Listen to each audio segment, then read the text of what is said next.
demo? No, it's like you can go through our station and we just browsing your work and you can have a talk on your work. Oh, hold on. You are the main guest, man. Well, I didn't know my screen was gonna be up. Okay. I gotta hide my porn, man. Yeah, don't do porn stuff, man.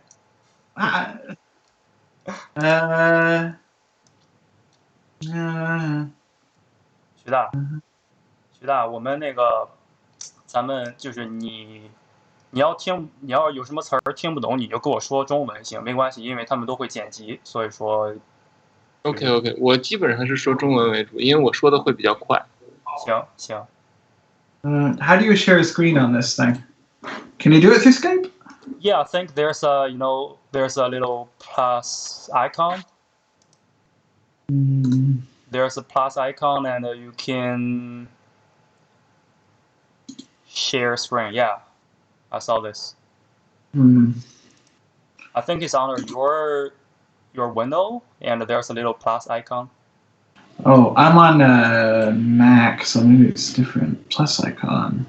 Yeah, it's like a little plus. Oh, I see. Okay. Right, there's a share screen something. Got it. Got it? Yeah. Nice. Here we go. Okay. Yeah, you can just. If you see any porn, just let me know. You serious, man? We're all recording. Yeah. Always serious. Yeah, and I want to let you know, and cause Tian, he can understand a little bit English, but maybe sometimes he feels weird to speak English. So I just no worries. Yeah, I just like doing the translating, and he basically talking about Chinese, and okay. I gonna like let you guys know. Okay, right? Cool. Okay.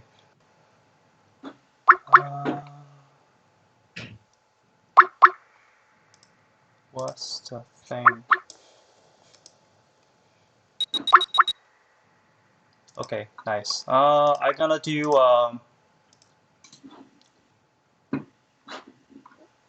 so before we talk, it's just like quickly go through what we're talking about today, right? So it's basically around why I cannot see Tianhua's video. Oh, yeah, he's gone. He's gone? I can't see his video, it's just you. Oh. I heard a beep. Yeah, me too.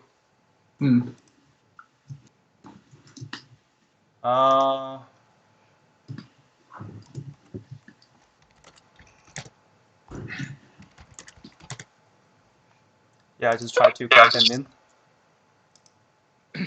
刚才他给我打了一个，然后我接上了，但是只有我们俩。哦，我把他加进来。Oh, it's your new stuff, Jeff? Oh, new? No, not really. But I feel I should be painting something, so I just pulled something up. Wow. It sucks. It's awesome, I think. It's weird. I can only see myself. I can't see your window. Can we keep our all windows on and add people to this call? 哎，徐大，你能看见我们吗？我能看见屏幕和你的，我能看见他的屏幕和你的视频。他的屏幕，哦，这个可能是谁说话，谁那个屏幕能跳出来，可能是这个意思。嗨，Leo，我进来了。哟，你好。哎，我在录屏，你们继续啊，不好意思啊。行，没关系。来，开始吧。Hey Jeff, do you know how to keep your window on? My window on. I think it. Yeah, because it rotates between you guys for whoever's talking, I think. Oh yeah. I think so. Okay. Nice. Okay, so we basically go through your, talk about since you're a kid and what motivated to be a concept artist, and your work experience. Maybe Okay. yeah, some like I title, what kind of game and a movie you're working on, and what kind of style you prefer, and maybe some inspiration artists you pretty like. All at once. Okay, yeah, I just like go through like very slowly, and Tianhua he's a very talented artist in China and work on some great movies for China and NPC right now. So Yeah. he basically gonna talk maybe share some ideas about the movie stuff. Because Okay. yeah, I know you work on the Caribbean stuff, right? Before. A little bit, yeah. Yeah, so yeah, you guys can share some ideas along the Western and the Eastern culture. I think it's really Okay. great. Okay, and I'm gonna do a really quick introduction, so in Chinese. So you just like waiting for my call and say hello to guys. Okay. Okay. Hello， 大家好，这里是一类 Chat， 聊东聊西聊戏剧，我是李有利。今天我们邀请的嘉宾呢是来自加拿大蒙特利尔的概念设计师 Jeff Simpson。Welcome, Jeff. Hello. Can you Nice to say be here. Can you say Chinese? 你好。你好，我是 Jeff。Nice 同时来我们节目做客的是我们国内的一位概念设计师大雅书制的徐年华徐老师，欢迎徐老师。Hello。OK， 我们这期节目主要就是来聊一下我们育碧概念设计师 Jeff， 他是在那个加拿大蒙特利尔工作室。他做过很多的游戏跟电影的东西，所以说跟我们徐老师有的聊。徐老师，你是什么时候开始了解到 Jeff 的？很早吧，因为我不知道，Jeff 之前有过 CG Hub 吗？CG Hub. You have a CG Hub before? CG Hub, yeah, I remember CG Hub. Long time ago. 100 years ago. OK， 因为我应该是很早之前就看过 Jeff 的画，在 CG Hub 或者是在之前无极黑做的那个论坛上，就是这两个应该有一个是我看过他的画的地方。他当时是你看他是游戏的设计还是一些个人作品？应该是偏个人的作品。跟现在的有啥区别？我看他现在的一些作品特别的一些很抽象，很走艺术范儿。我觉得 Jeff 的这个风格给人印象很深刻的，所以我之前很早的时候就看过，我是记得的。因为他的风格基本上我没有在这个行业里面看到很多就是跟他的这个风格接近的人。OK， 上回我们群里聊，你说一位艺术家可能跟 Jeff 的风格有点类似，他叫什么来着？Phil Hale。Phil Hale, so it's PHIL. You don't know Phil Hale? Oh, Jeff, you heard about him? Well, yeah. Yeah, he's the master. Yeah, I just that your work looks like really inspired by Phil Hale or not? Oh yeah, for sure. Really? 我觉得 Jeff 的这个作品吧，就是你的那个打光和那种肌肉的结构的这种光和影的这种比例，我觉得是跟 Phil Hale 的打光方式很像。OK， 包括笔触的这种。那 Phil Hale 是哪国人？美国吧，应该是美国人。OK， 也属于是现代艺术吧？看他的作品。我觉得他更像是一个插画家， Okay. 但是他会是一个想画架上绘画的插画家。Nice， 可以在这个视频给大家看。Yo, Jeff, yeah, it's Tianhua talking about the way you're lighting and the way your brushstroke is really close to this guy, and it's very awesome by this. So, for sure. Yeah, you learned a lot from him, or you just like discover your own stuff? I didn't know about him for a while.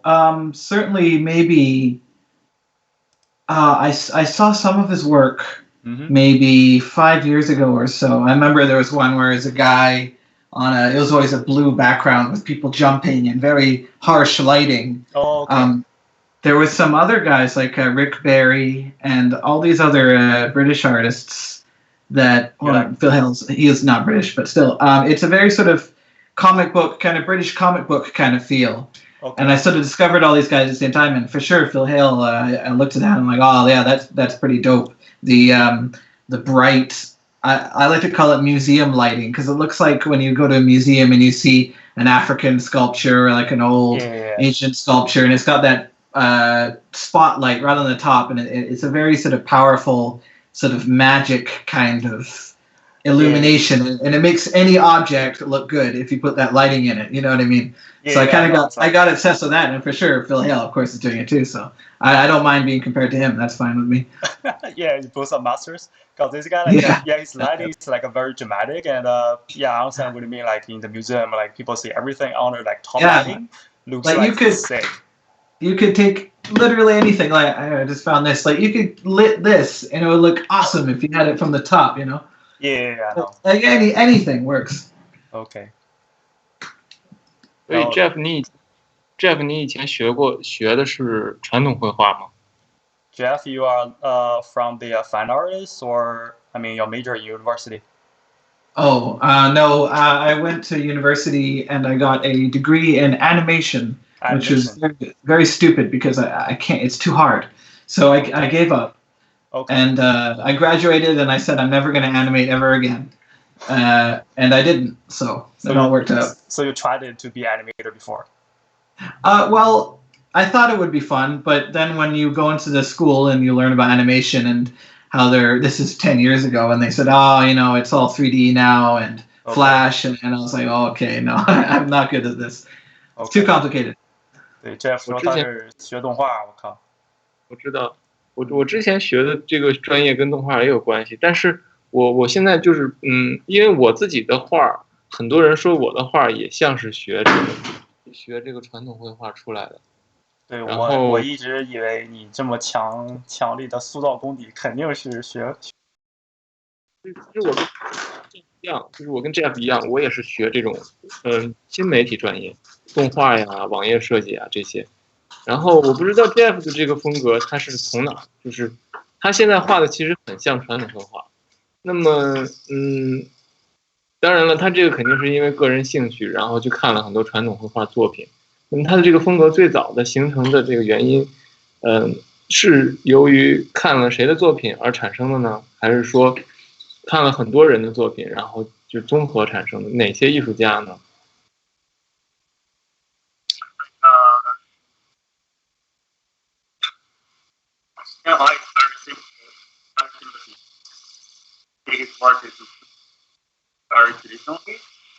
？Oh, sorry, I can't hear you. You're a bit fuzzy.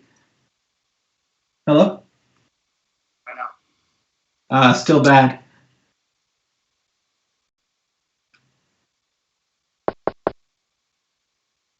Oh, hi. Whoa. Hi, Jeff. Hey. Can you hear me? Yeah. Yeah, the Tianhua is asking about who will be your master that you chase or you try to simulate in your student time to form your art style currently. He's asking who is my influence now? Yeah, who will be your idol to my idol. Follow the who will be your idol in the art to follow to form your current art style? Oh, yeah. To be honest, I'm just trying to survive. I feel like everybody now is amazing, and there's so many good artists everywhere. America, China, Russia, Poland, England. Everyone is amazing now. And so I go to ArtStation and I see all these artists and their paintings, and it's like, oh my, I don't know how to compete, So in terms of now, I'm sort of looking at artists that are maybe not concept art and maybe a bit more in the fine art. Some examples would be Marlene Dumas, who's a South African fine artist. Or even Phil Hale, like you said, like artists that are not quite doing what we are doing, because I feel like if we look at our own industry too much, we start to do the same thing. I'm not saying that that's bad all the time, but I'm scared that I'm scared that you need to have a voice, right? And back when I started concept art 10 years ago, and Tian, the same thing, I'm sure. If you could render well, you get a job. They're like, oh, good job, nice. But now everyone is good, everyone is amazing, everyone has all these ways to learn online, and it's very competitive. And so I think for me, I'm starting to go, okay, what can I do that looks different? And it's not a good idea because it doesn't really get you more work if you do weirder stuff necessarily.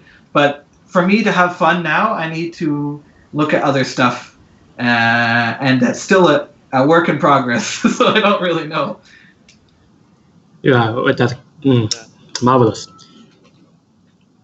其实他说的这个Hi Leo。Leo，好，交给你们啊，不好意思。其实 Jeff 说的这个，其实我觉得现在就他刚才说，他说在比如说在加拿大或者在美国，几年之前或者10年之前，大家都会说，哎，你这个东西渲染的很好，然后那么好，我给你一份工作。其实这个现象，我觉得现在在中国当下正在发生的。就他刚才说的是这个意思吧？喂，我听不到你们说话，你能听到我吗？我能听见你电话 ，Leo 能听见吗？Leo 说话，我从刚才开始就听不到了。是，刚才让我翻译一下吧。刚刚 Jeff 说意思就是他是刚刚你问他一个他是师从哪。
Hey.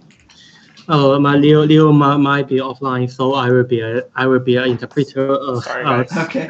Yeah. Oh, he's alive. Leo. Yeah, I'm in. Leo, are you alive? Yeah, sorry, my it's a little speaker goes wrong. Yeah, I think right. Okay. Okay, I will translate the issue that Tianhua put out. Jeff, Tianhua is asking a question that currently you are you are embedded in a well-developed industry system in Canada or the Western world, in which the client or the game producer might appreciate your work on the base of the design and not concept, but instead of the details. I mean, in China, many of the producers they might have less capability in the fine art, so they just judge the level of a work to say, well, it's well painted, but not well designed. Yeah, it's well painted, not well designed. It's enough to be well painted, but all the design will let it go. Yes. Yeah, but in Canada, your boss will find that, well, your work is well designed, but you don't have to be so detailed to be a craftsman in the some tiny works. You don't have to be very accurate to be very accurate in some details. Well, how do you think about it? I am not very accurate. I am messy. I'm not very good technically, and so I'm sure if maybe I went to China and a teacher looked at my work, he'd probably say it's crap. He's probably right. That's fine. I don't know. I think I'm very lucky in that the people that hire me, my boss Raphael Lacoste, who's been my art director for 8 years now. To be honest, I don't know what it is. They see what I do, and I guess they just they like my interpretation of things. Gosh. Is your Martin still your art director? Raphael is our art director. Oh, Raphael. And okay. So if they said, Jeff, we need a very technical, intricate, and we need to see how it works, a very detailed robot arm, and we need to see every machine and how it. They're not going to come to me for that because they know that's not my forte. Okay. And so I'm lucky in that the people that hire me know what I can and can't do. Do you know what I mean? Okay. There are people who are hired for that, and there are people who you would, if you wanted, hey, we need an interesting look or an interesting vision of this game, or we need to take something and sort of see where we can play with it visually. You might not give that assignment to someone who's much more technical and just wants to see the very sort of structural things, which you need, of course. But I think you need all kinds of artists. If you can do both, man, that's great. I can probably only do more of the influential sort of pre-visualization or conceptual side. But no, I've just been lucky, and people don't mind that my stuff isn't the cleanest or the sharpest, and they're just happy with the image and what it provokes in them, I suppose. Okay, yeah, I understand what you mean. Like in my group, like lots of people like just focus on mech design. But yeah, like lots of people say concept artists right now is just focused on design, but with definitely some like a big vision for the game to inspire the team, right? Yeah. Well, design is super important. I'm not saying, you don't need that. For sure you need it. I'm just super lucky in that people say, do that thing you do, Jeff. It looks cool. I'm like, I'll do that. It works out. But definitely if it's all design, then we're not. Some people I know they go, this car or this spaceship or this plane or this armor needs to be functional, needs to make sense in the real world, and everything has to be correct. But we're not designing a product. We're not industrial designers. We are concept artists. We can do whatever we want. If we want something that is insane, we can do it. You have to justify it to some level, but I fear that a lot of artists are like, but it needs to be something that someone can use and needs to make sense. Like, no, at some point you need something fun. We're making video games. We're not making or we're making movies. I mean, we can cheat so much if we really want to. Yeah, it's like entertainment industry, right? So yeah, okay. like someone's like, look at this car. It's so well designed. It could be a real car. I don't care. That's boring for me. But again, this is just me. Like, of course, we need the people who are skilled like that. I mean, Okay. everybody has their own sort of, you know. 哎，徐大，你认不认同 Jeff 的观点？他的意思说就是游戏电影嘛，大概做东西基本上就是 concept design，就是主要是娱乐设计。他说可能不需要面面俱到，做到什么都要考虑很功能性的东西。你觉得呢？其实对我来说，我刚才从我这个问题出发的话，我刚才问的是，就是说需不需要很好的一种绘画渲染？那么对这个问题，同样以前也曾经困扰过我，因为我从做概念设计开始进入这个行业的时候，我以前是画漫画的 ，OK， 包括插画的。那么在漫画和插画里面，这个细节往往是用作偏装饰的，尤其是插画，对吧？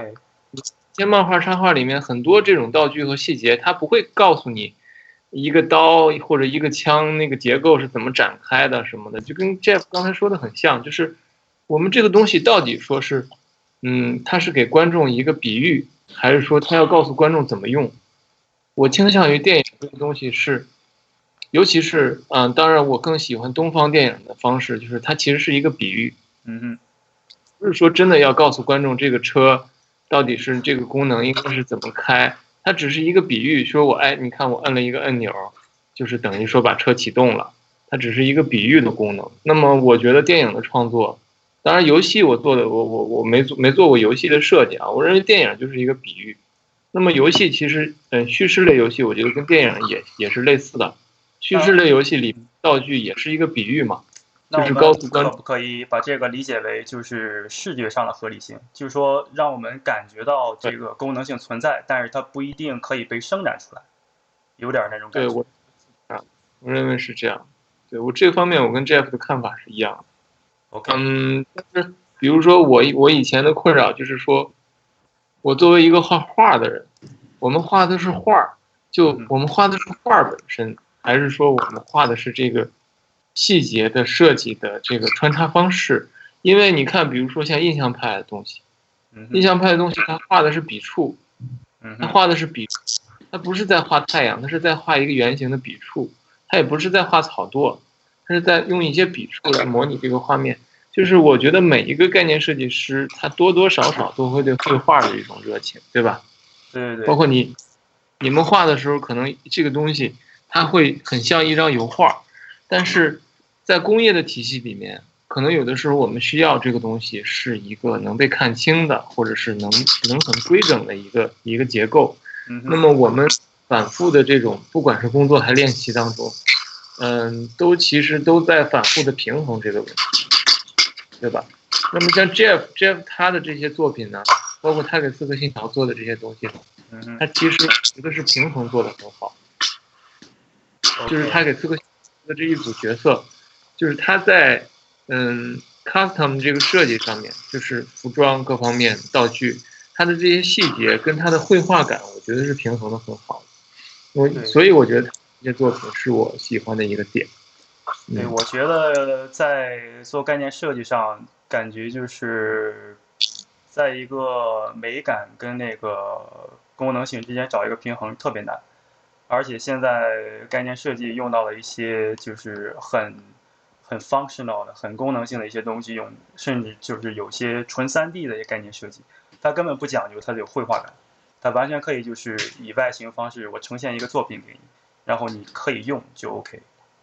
是，但是我们在做电影的时候就经常面对这个问题，就是当你用一些3D 辅助或者是一些照片素材，这个时候呢，你用完了之后，你会发现那种艺术的高度没有了。OK， 就是你的这个工业的这个流程用的太多了之后，它对电影很难起到一个美学作用了。明白。然后我觉得，Yeah，it's like 对，我觉得 OK， 你go on。我觉得像我们做电影，我们就经常会分成2个部分，一个是这种像偏原始的概念，偏原始概念呢，我比较喜欢那个谁，那个 Justin Sweet。Justin. Yeah, Justin Sweet. He's the best.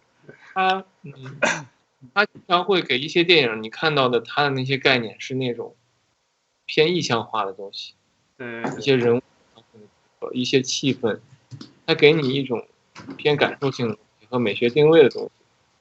我觉得这个东西也是非常重要的，包括天野喜孝，天野喜孝也给很多游戏做过设计。你看他其实他没有在做这个很细节的工业的这些东西，他做的其实是对这个游戏进行一个美学定位。我觉得这一点，我觉得现在我在这个工业里，这样的艺术家我看到的已经越来越少了。我不知道这个Jeff 对这个东西的看法。我其实是很喜欢这一类艺术家，但是很少。OK， 当然他本来就应该少。对，那肯定。我感觉这个有点像成像金字塔一样的，就是说你在顶端的人总会起到一个去带领整个团队风格的一些东西。对，但是我现在看到的这个行业里的这样的艺术家好像是在越来越少，我不知道。OK。Yo, Jeff? Yeah.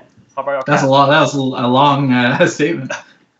Yeah, it's like Tianhua talking about, right now, it's like lots of concept artists is not only as a worker for the production team, just like created what they need for this game or like movies. So basically, Tianhua thinks like lots of artists like, just like focus on that production too much. Yes. Like purely use 3D and, doing something like a very specific design. So some artists like Justin Sweet, so they like you, right? It's like at Tianhua, they just like did some great work to just like guide the team, to inspire the team, to set up the very clear direction for the game. So that type of artist, so in your vision, is like getting more or getting less right now? Oh, the amount of artists that work like that? Yeah, it's like for example, like only 1 or 2 artists, for example, like for the Assassin's Creed origin, right? So what's the main direction for this game? You need 1 or 2 artists to just like make that very clear, like art director, but you have to transfer from your mind into an image. Yeah. Well, I mean, it depends on the team. Obviously, I mean, it works for us because we have Raphael and it's me and Martin. Of course, we have other people. We have Gilles Beloy and Vincent Gagne. It's not just us two forever. We also have satellite studios in Bulgaria and Shanghai and Singapore. So we are sort of the centralized head, I suppose. But of course, it all goes through Raphael at some point. But of course, we have other directors in other studios. But you still need. I mean, for Assassin's Creed, it's tough because you have thousands of people working on the game. Yeah. But it's a bit of a miracle in that, well, because there's been like 10 games, more than that we've done in this franchise, in that we sort of figure out what the global look usually is. And if Raphael sees something or our different art directors see something, they might ask us to change it a little bit just because we've been on the brand for so long.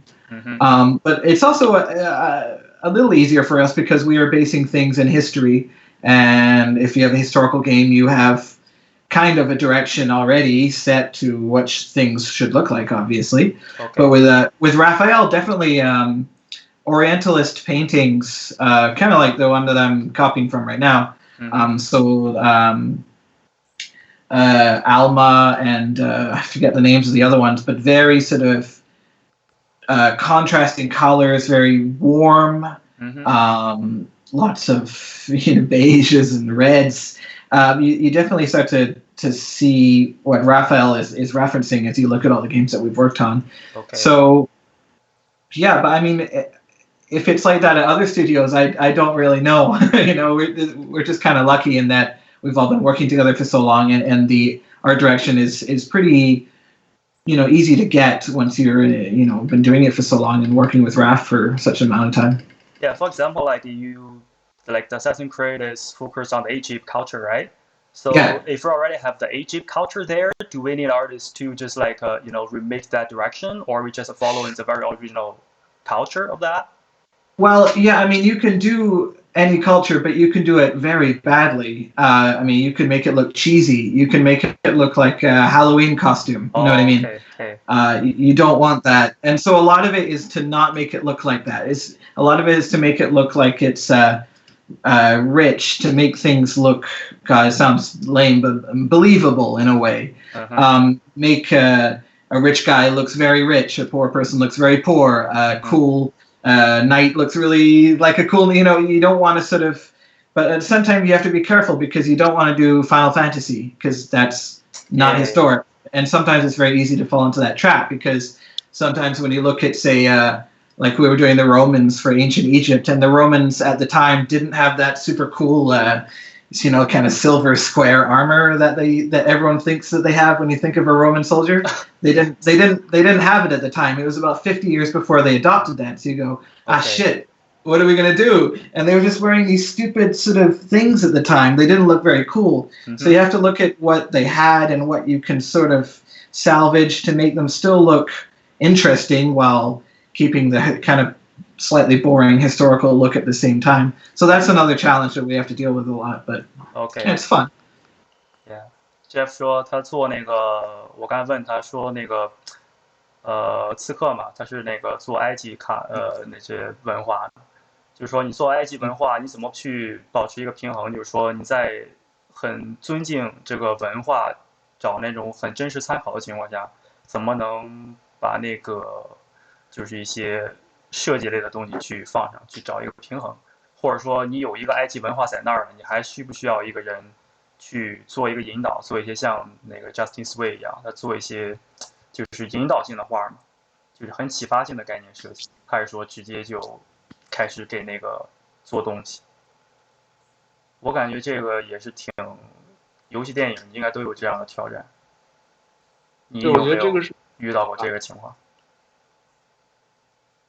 我觉得这个是最难的，但是我们因为我们之前做的电影，牵扯到古代题材的其实不是特别多，然后比如说我们要做一个《西游记》，现在在国内的话，就是基本上导演或者是制片人就会要求我们加设计感，但其实我认为这是不应该的。就是设计感应该是很含蓄的放进去的，而不是说我要把《西游记》重新设计。那包括之前孝吉做的那个三打白骨精也是，就是我觉得他们的风格化有点过于娱乐了。OK， 就你也是偏向多尊重于就是传统文化，而是在文化的基础上去做一些很含蓄的添加，不是说完全衬托。OK， 对，我觉得是这样的。我觉得它应该是，如果我们要做一个好看的一个《西游记》的话，它应该是像《卧虎藏龙》那样，去在一些一些比较抽象的东西上去体现设计感。比如说，他会把那个清朝的那些花花绿绿的东西去掉，而替换成比较肃穆的颜色。比如说，他会把那些服装的那些版型做一些比较微妙的改变，让它看起来更符合这个人物的这种心理状态。对，刚才他在说那个他做那个罗马士兵的那个角色的时候，有很多人想象罗马嘛，就很重的盔甲之类的。其实你要看那个年代的，他的盔甲其实是很朴素的一些东西在上面。对，OK。然后他们刚才说的这个，我觉得很有意思，就是我不知道 Jeff 是哪国人吗？我也不知道。Yo, Jeff? Yeah. So you're from Canada or somewhere? Where are you from? I'm from Vancouver, Canada, but I moved to Montreal about 8 years ago. Oh yeah, I saw your LinkedIn. I thought you're from the Europe or somewhere, so you're like local Canadian, right? No, I'm a real Canadian. Okay, nice. So you 然后他是加拿大人，然后对，那他们在聊这个，比如说我做一个埃及文化，或者我做一个什么玛雅文化的时候，他们聊这个东西显得非常的自然，因为他们从小就是在看自己本国或者美国的一些这种对外来文化的、对别的国家文化的一些包装而变成的一些产品。你黑豹，但是这个非洲的文化，对吧？那其实因为他们本身他们这个产业发展的非常非常早啊，像超人应该是上个世纪初就有了吧，对吧？包括漫画，包括动画，包括电影，他们都发展的非常早。那么他们很自然的就会有这种，就是我要去做哪个国家的文化，把它做成一个产品。我画作品的时候我画作品，我可以选择日本忍者，对吧？日本的武士，我也可以选择，比如说画一个埃及的作品，我也可以选择画一个北欧神话。他们不会有这个障碍，因为他们本身他们就是去包装各种国家的这个文化。但是在中国接触早吗？而中国就是接触的这些国外文化比较晚。不是，我觉得是因为他们的文化包装力比较强。所以他们文化包装力强了之后，他们文化包容力也强，因为他们处在一个文化输出的这个立场上，就是他们的国家是在做文化输出的。你看日本也是在做文化输出的，就是日本有很多这种什么三个火枪手这样的动画片，还有什么剑锋传奇，对吧？但是你在中国，如果你一个中国漫画家画一个欧洲题材的漫画，画一个这种欧洲中世纪的这种题材的魔幻漫画，那么很多人就会说，你为什么不做本国文化的东西？你为什么要去画外国人的东西？因为中国没有这么强的文化包装力，所以它的好的产品也有限。那么大家就会有这种文化上的不自信，就是一个老外，比如说一个美国人，你像那个很多美国导演，莎士比亚，对吧？然后什么之前谁拍了一个贾木许还是谁拍过一个，就是一个也是关于日本的那种片子，就是他们会经常的拿别的国家的文化来做文章，就是大家不会觉得这个东西是一个不正常的。在中国这个会是一个很奇怪的一个事情。对，这是中国的现状造成的吗？还是说就是中国就是不擅长去包装一些这种文化东西？我觉得是中国在一个文化输出上是处于一个被输出方。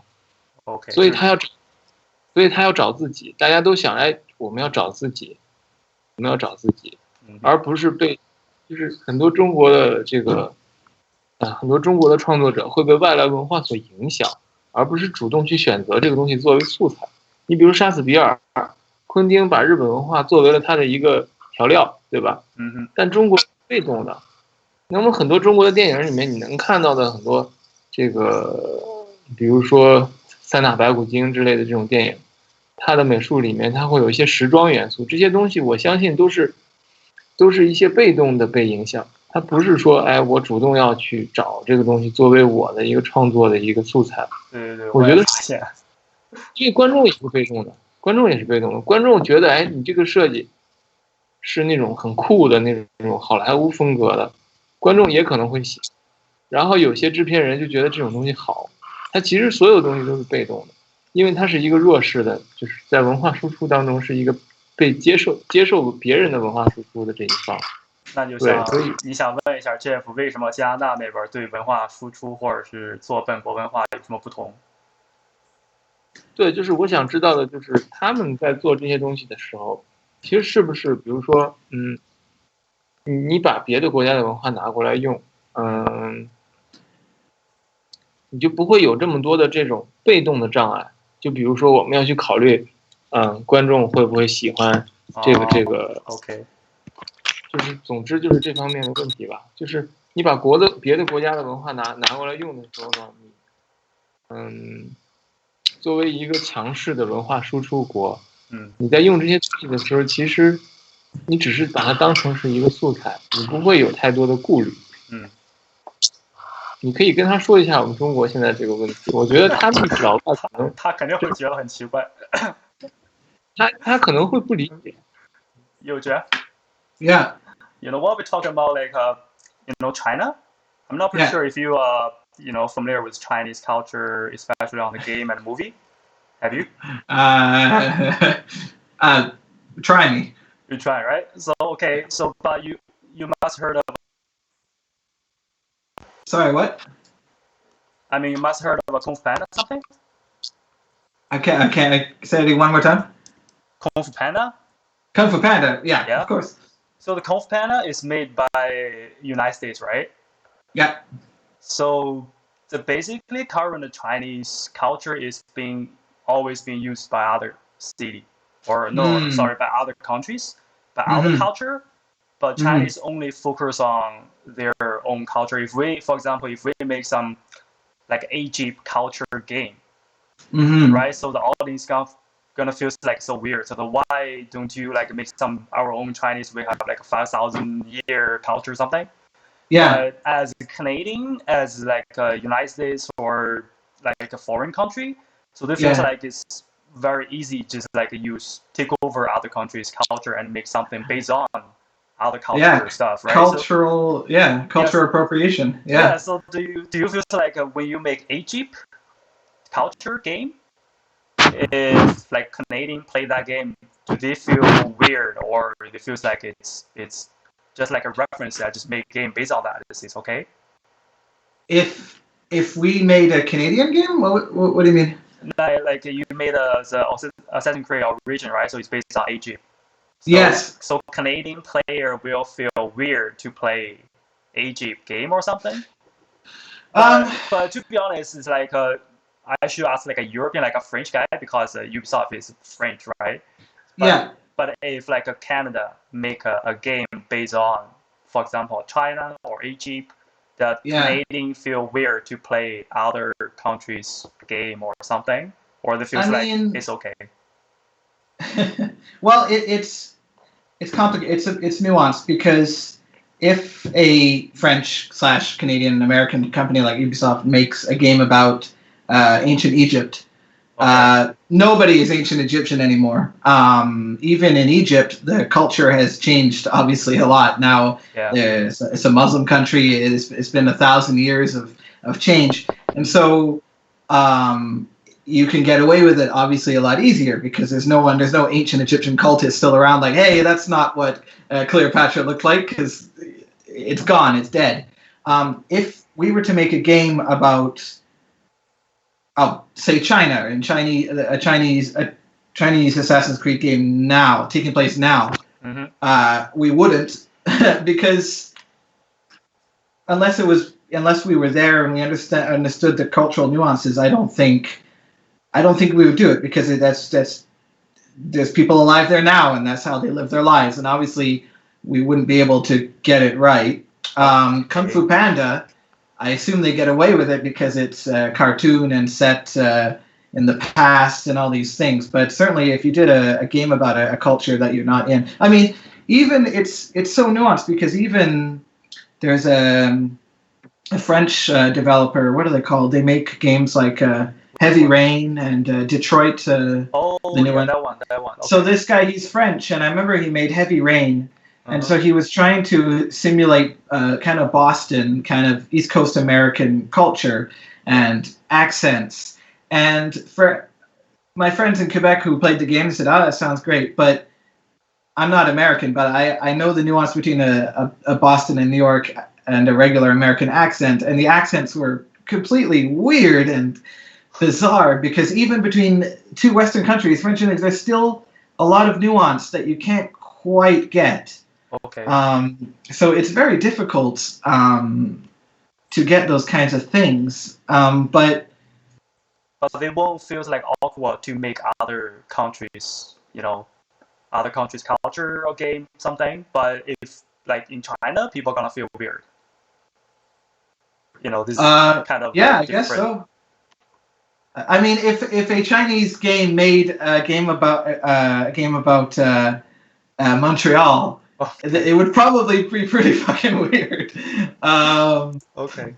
You know what I mean? Like, yeah, for sure. I mean, you have to know what's going on, but that's the challenge, right? So. Yes. Yeah, like Chinese, they usually being influenced a lot by foreign culture. Mm-hmm. So for example, like this show your work, it feels like great. So lots of people learn from this. and they've been influenced by this. Yes. But for example, if they make a product, they won't like make Canadian culture-based game, United States-based game. So it feels like a little weird, and our audience won't accept that somehow. Yeah, I mean, producers and they're not stupid. They're going to make a game or a film for a specific audience for specific reasons, right? Okay. It's it's weird. But I think that might be why we don't see an Asian, say, Assassin's Creed, because I mean, Egyptian culture is pretty far out, but I mean, it's in the past long enough that you wouldn't get the nuance, or even like even if it was in Japan with samurais and stuff like that.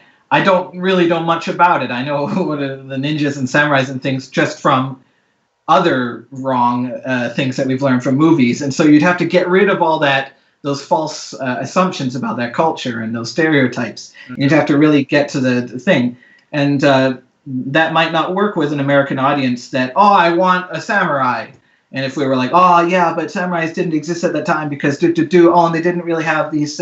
They go, no, give me samurai. It's like shit. You know what I mean? Okay. So they always have to give the people what they want, and if they want all these stereotypes, you're like, you have to sort of not.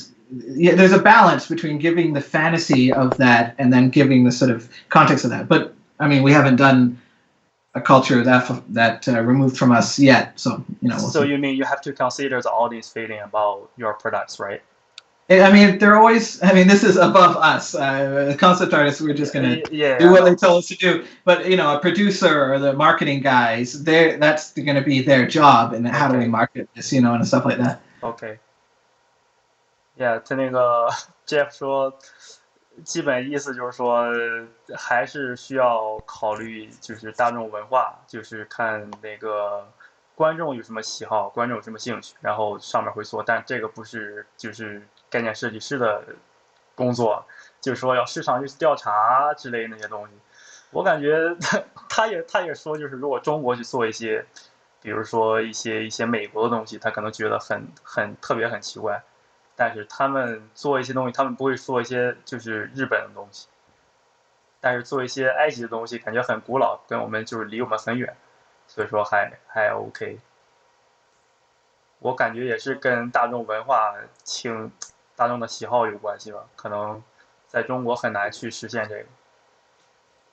这个是跟开发能力挂钩的，就是说迪士尼的开发能力是最强的，所以他们做过花木兰，对吧？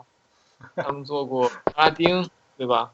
他们想把每个国家的文化都做一遍，就是去不停的去开发一些自己，开发一些观众，他们有这个自信，可以让观众 get 到。那你觉得这是开发团队能力的问题，还是说就是我们一个工业能力和一个公司的开发能力 ？OK， 这两者挂钩的嘛，对吧？ Okay. 迪士尼可以代表中国。我觉得比如说那个 Jeff 他们现在是不是要做中国的这个刺客信条？我之前好像看到过这个新闻。那个这个我不知道能不能说，因为他那个新出一个刺客信条嘛，在那个今年的E3要上，叫个什么 Assassin's Creed Odyssey 好像是，现在已经有 Jeff， 但他们是不是要做一个中国的？这个还不知道，我不知道，没有说。他之前有一些那个叫什么，有一些那个谣言，就大家有谣言，就是说我要做一些之类的，但是官方没有公布。我在想，如果刺客信条能做一个中国的，会做成什么样子？因为你可以问一下 Jeff， 就是因为中国的东西，你像比如说，如果要做一个唐代的。唐代其实还比较好做功课。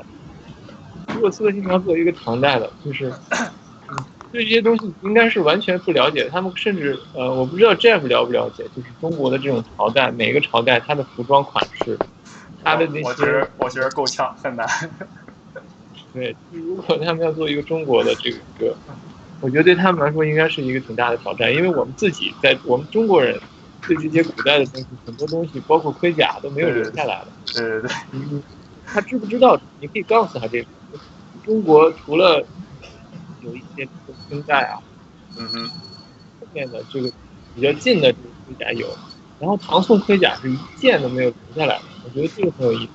所以大家都是去猜，根据雕像啊，根据一些绘画里面去猜这个盔甲的工艺是什么样的，看哪个地方应该是地方应该是毛，哪个地方应该是怎么编织的。对，我们经常对这个很有意思。你那边声音稍微有一点乱。能听到吗？现在能听到，就是背景声音有点大。哎，是开窗了吗？还是 OK？ 没有，还好。You Jeff？ 这边还 Yeah. Yeah, I'm heard. Did you hear some like a noise on the background? Sounds like downtown cars. Yeah. Oh, it's gone now. Yeah, it's gone now. Okay. Yeah. So Tianhua has a really interesting story, like question for you. Yeah. For example, right? For example, it's not like true. Okay. For example, Ubisoft made game based on Chinese, very old time called Tang Period. Have you heard about this? What's it called? It's called Tang Period. Tang Career? Yeah, they have so many different times. So Tang Period is just like a one era in China, like back in like 1,000 or hundreds years before.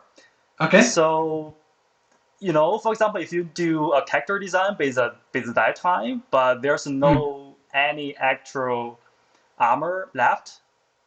So all people understanding, like even the Chinese, they have lots of like old time researchers like do some, study about old time, but they just like, for example, they just work out the armor just based on their guessing.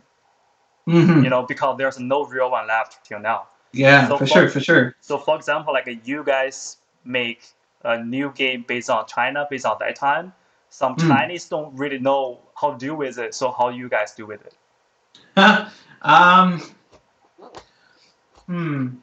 So I mean, I find there's always a way you can guess, given the time period, and you look at the technology that they would have had, and understanding. And you look, for example, I mean, ancient Egypt. Technically, not ancient Egypt. It would have been classical Egypt. But anyway, Alexander the Great comes in 300 years before that.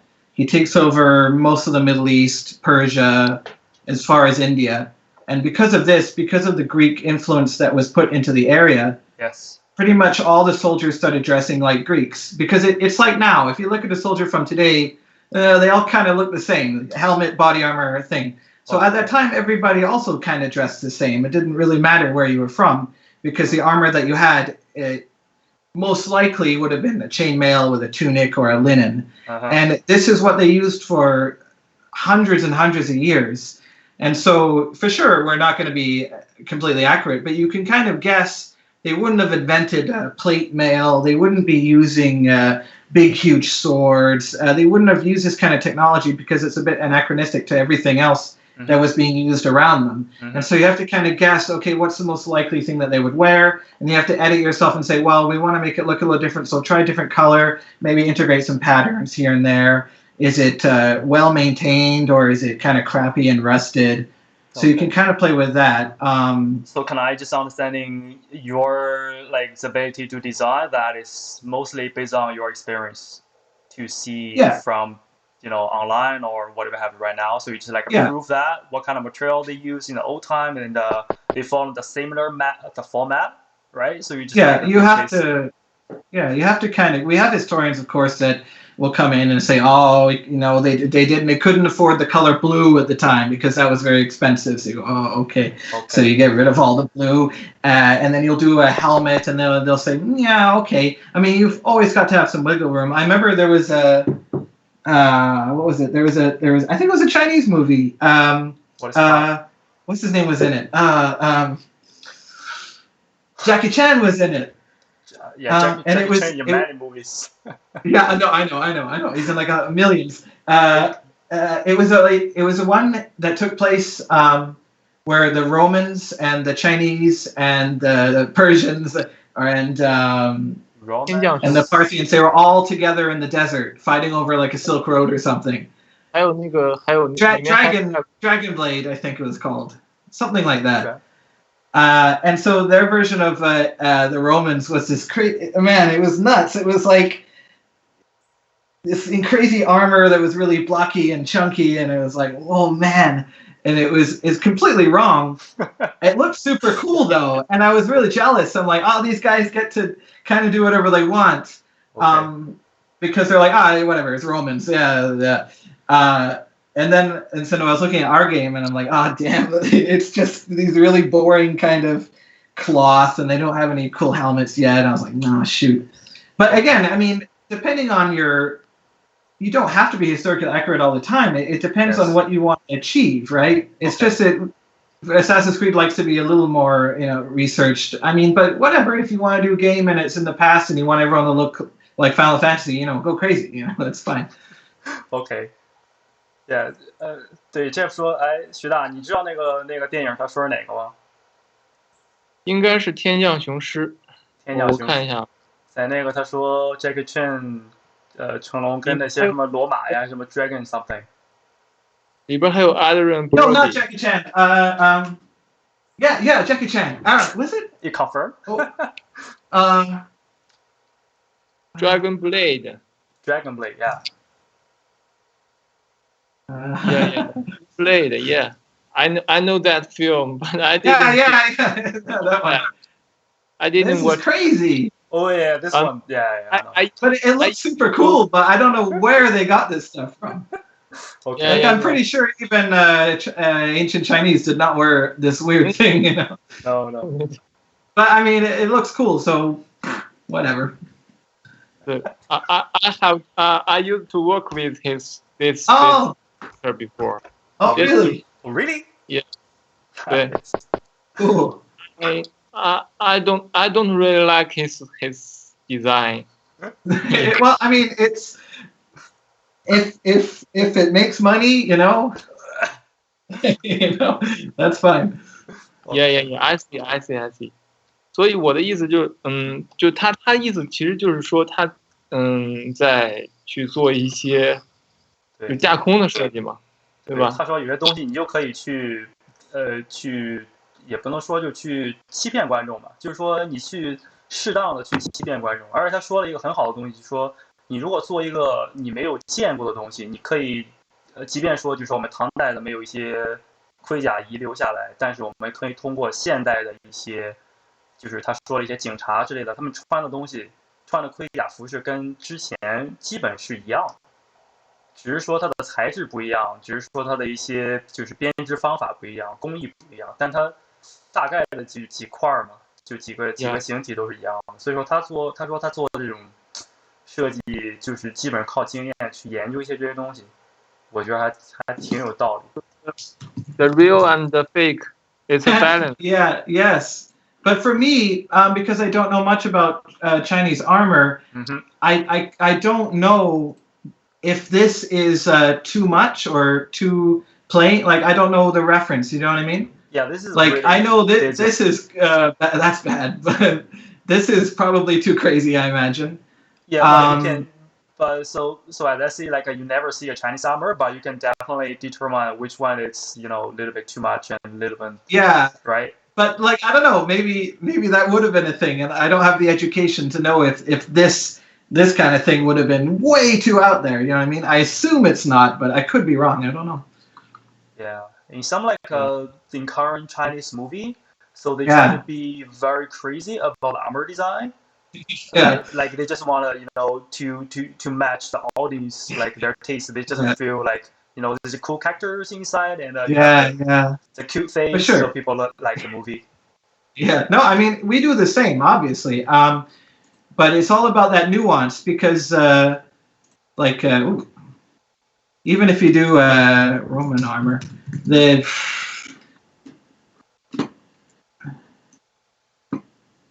like this kind of stuff we couldn't use for our game. Even this kind of stuff, it was too advanced for the time because this is only later during the thing, so even we can't stretch it too far. Okay.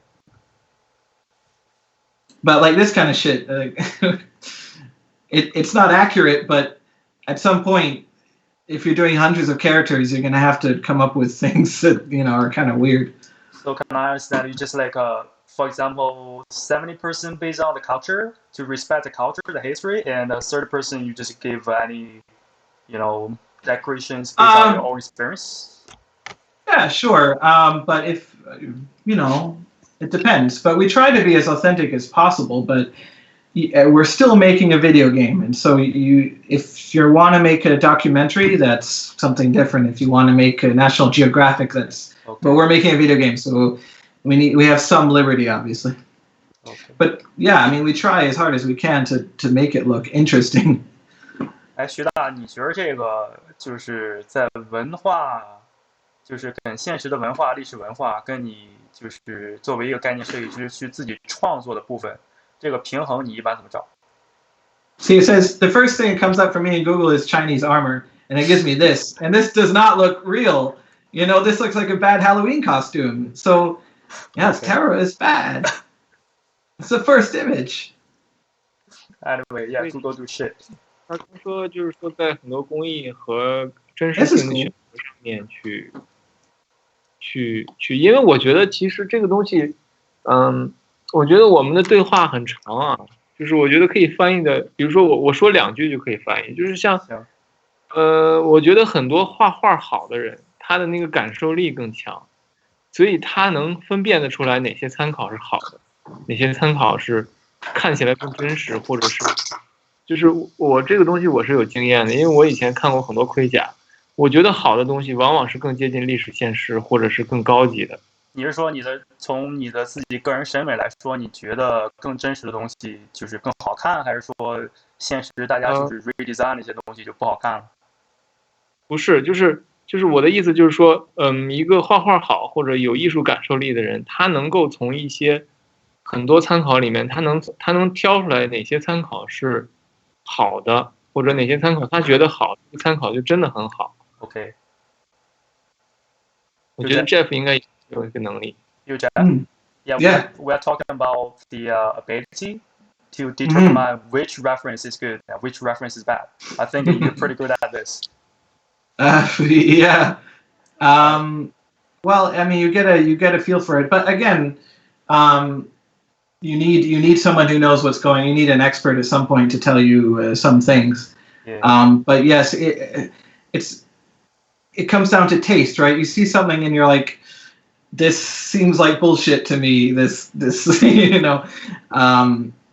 and of course, it's sometimes very hard to find good reference, but and the internet is vast and amazing, and you'll always find something. And there's always, luckily with every game, there's always historical reenactors, who go out and dress up like as knights or as like American Revolution and stuff. And that stuff's great because these are people who clearly care about how they are dressing because they're going out into the field. And those are always the best references for us. Yeah.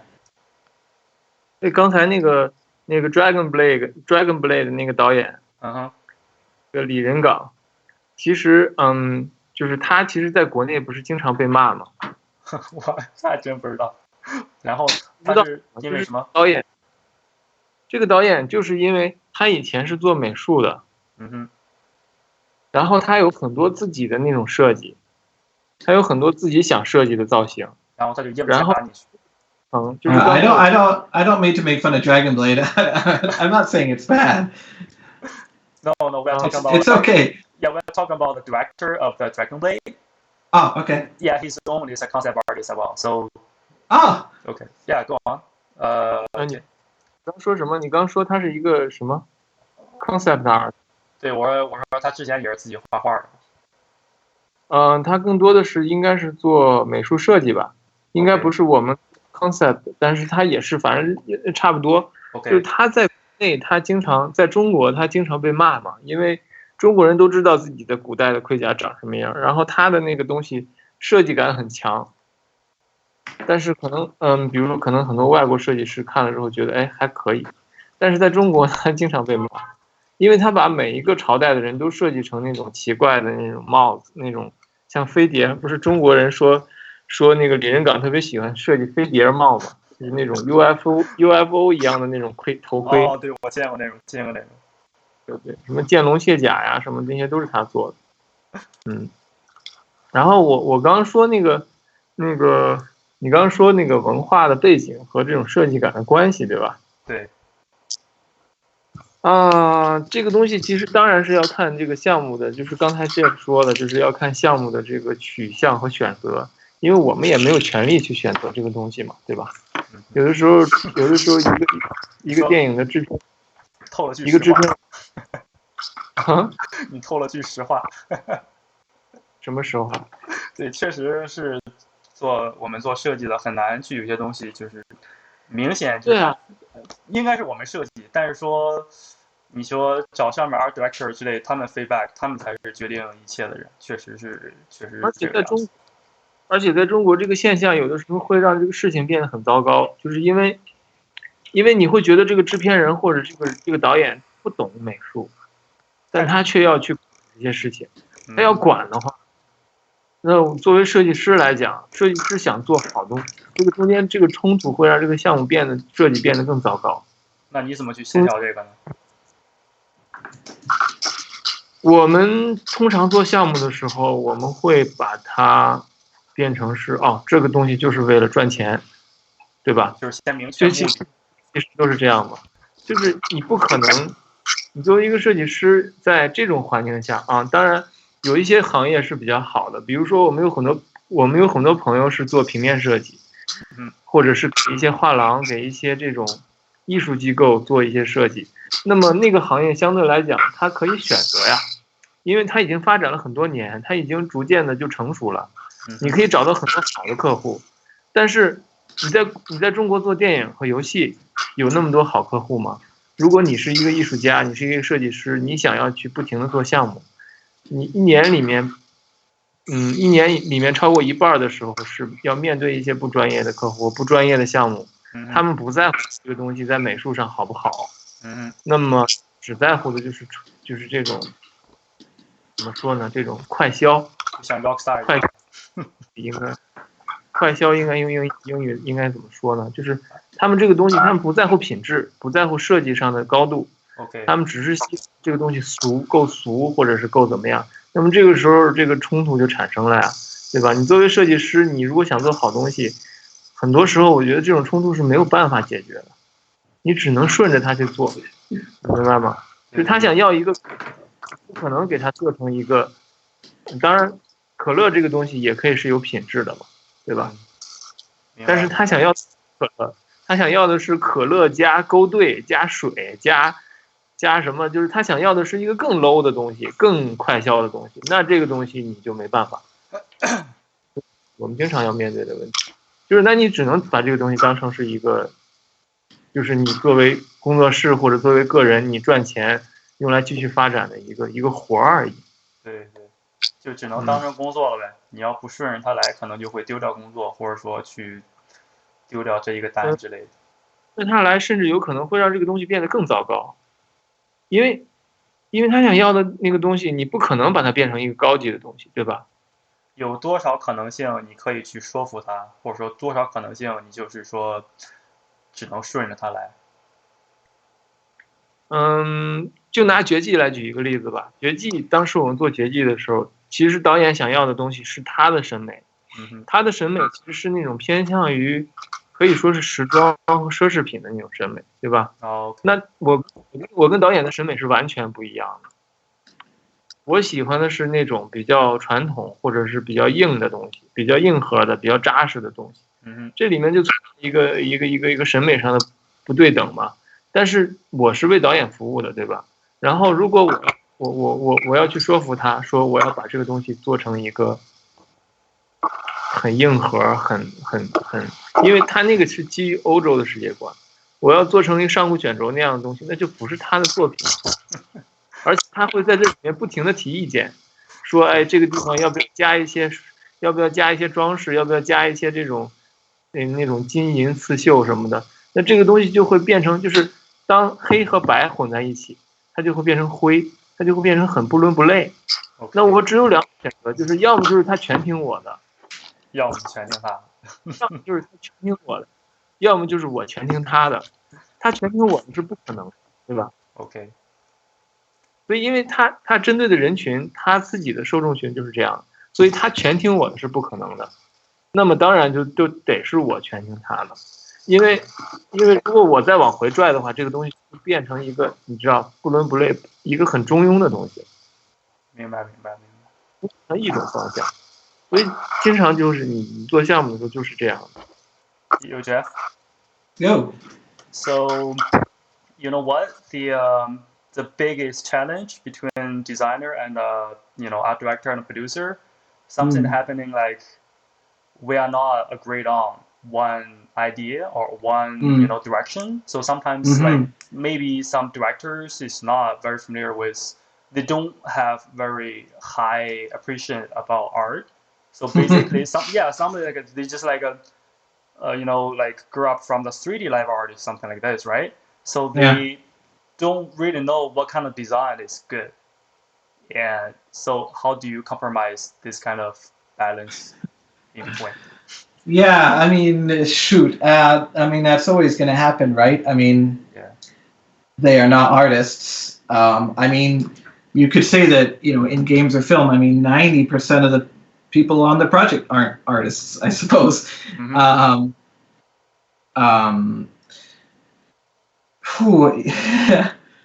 Producers specifically? Yeah, like as Tian said, for the designers, right? Graphic designers, they have so many clients they can choose. So for example, they met some like a very low client, they can definitely like say no, right? I don't want to work for you because you don't really know art, right? But if you do for movie, basically lots of like a movie directors, you have to work for him. And sometimes your idea is totally different from the directors, but to keep your job going, right? So you have to like compromise this, and you have to grade on with them. For example, like your idea is white, and your director idea is black. If you like compromise, it turns to gray, right? It's even worse. So there's no ways to like allow your director to follow you. So the final decision is that you have to follow the director, right? Well, I feel. I mean, I've known artists who, if they do concept artists will do a thing, and maybe the director will be okay with it, but the producer and the creative director and other people will hate it. Okay. Then, if the artist is sort of, no, like, fuck you, like, this is my work, is the best, like, that's great. That's good that you have a vision and that you're confident. But you have to understand that we are making products for people to buy, to make money. And there is art involved in creating it, but it is a group effort. And it's easy for us to go, but we're artists. We know what looks good and what does not. Okay.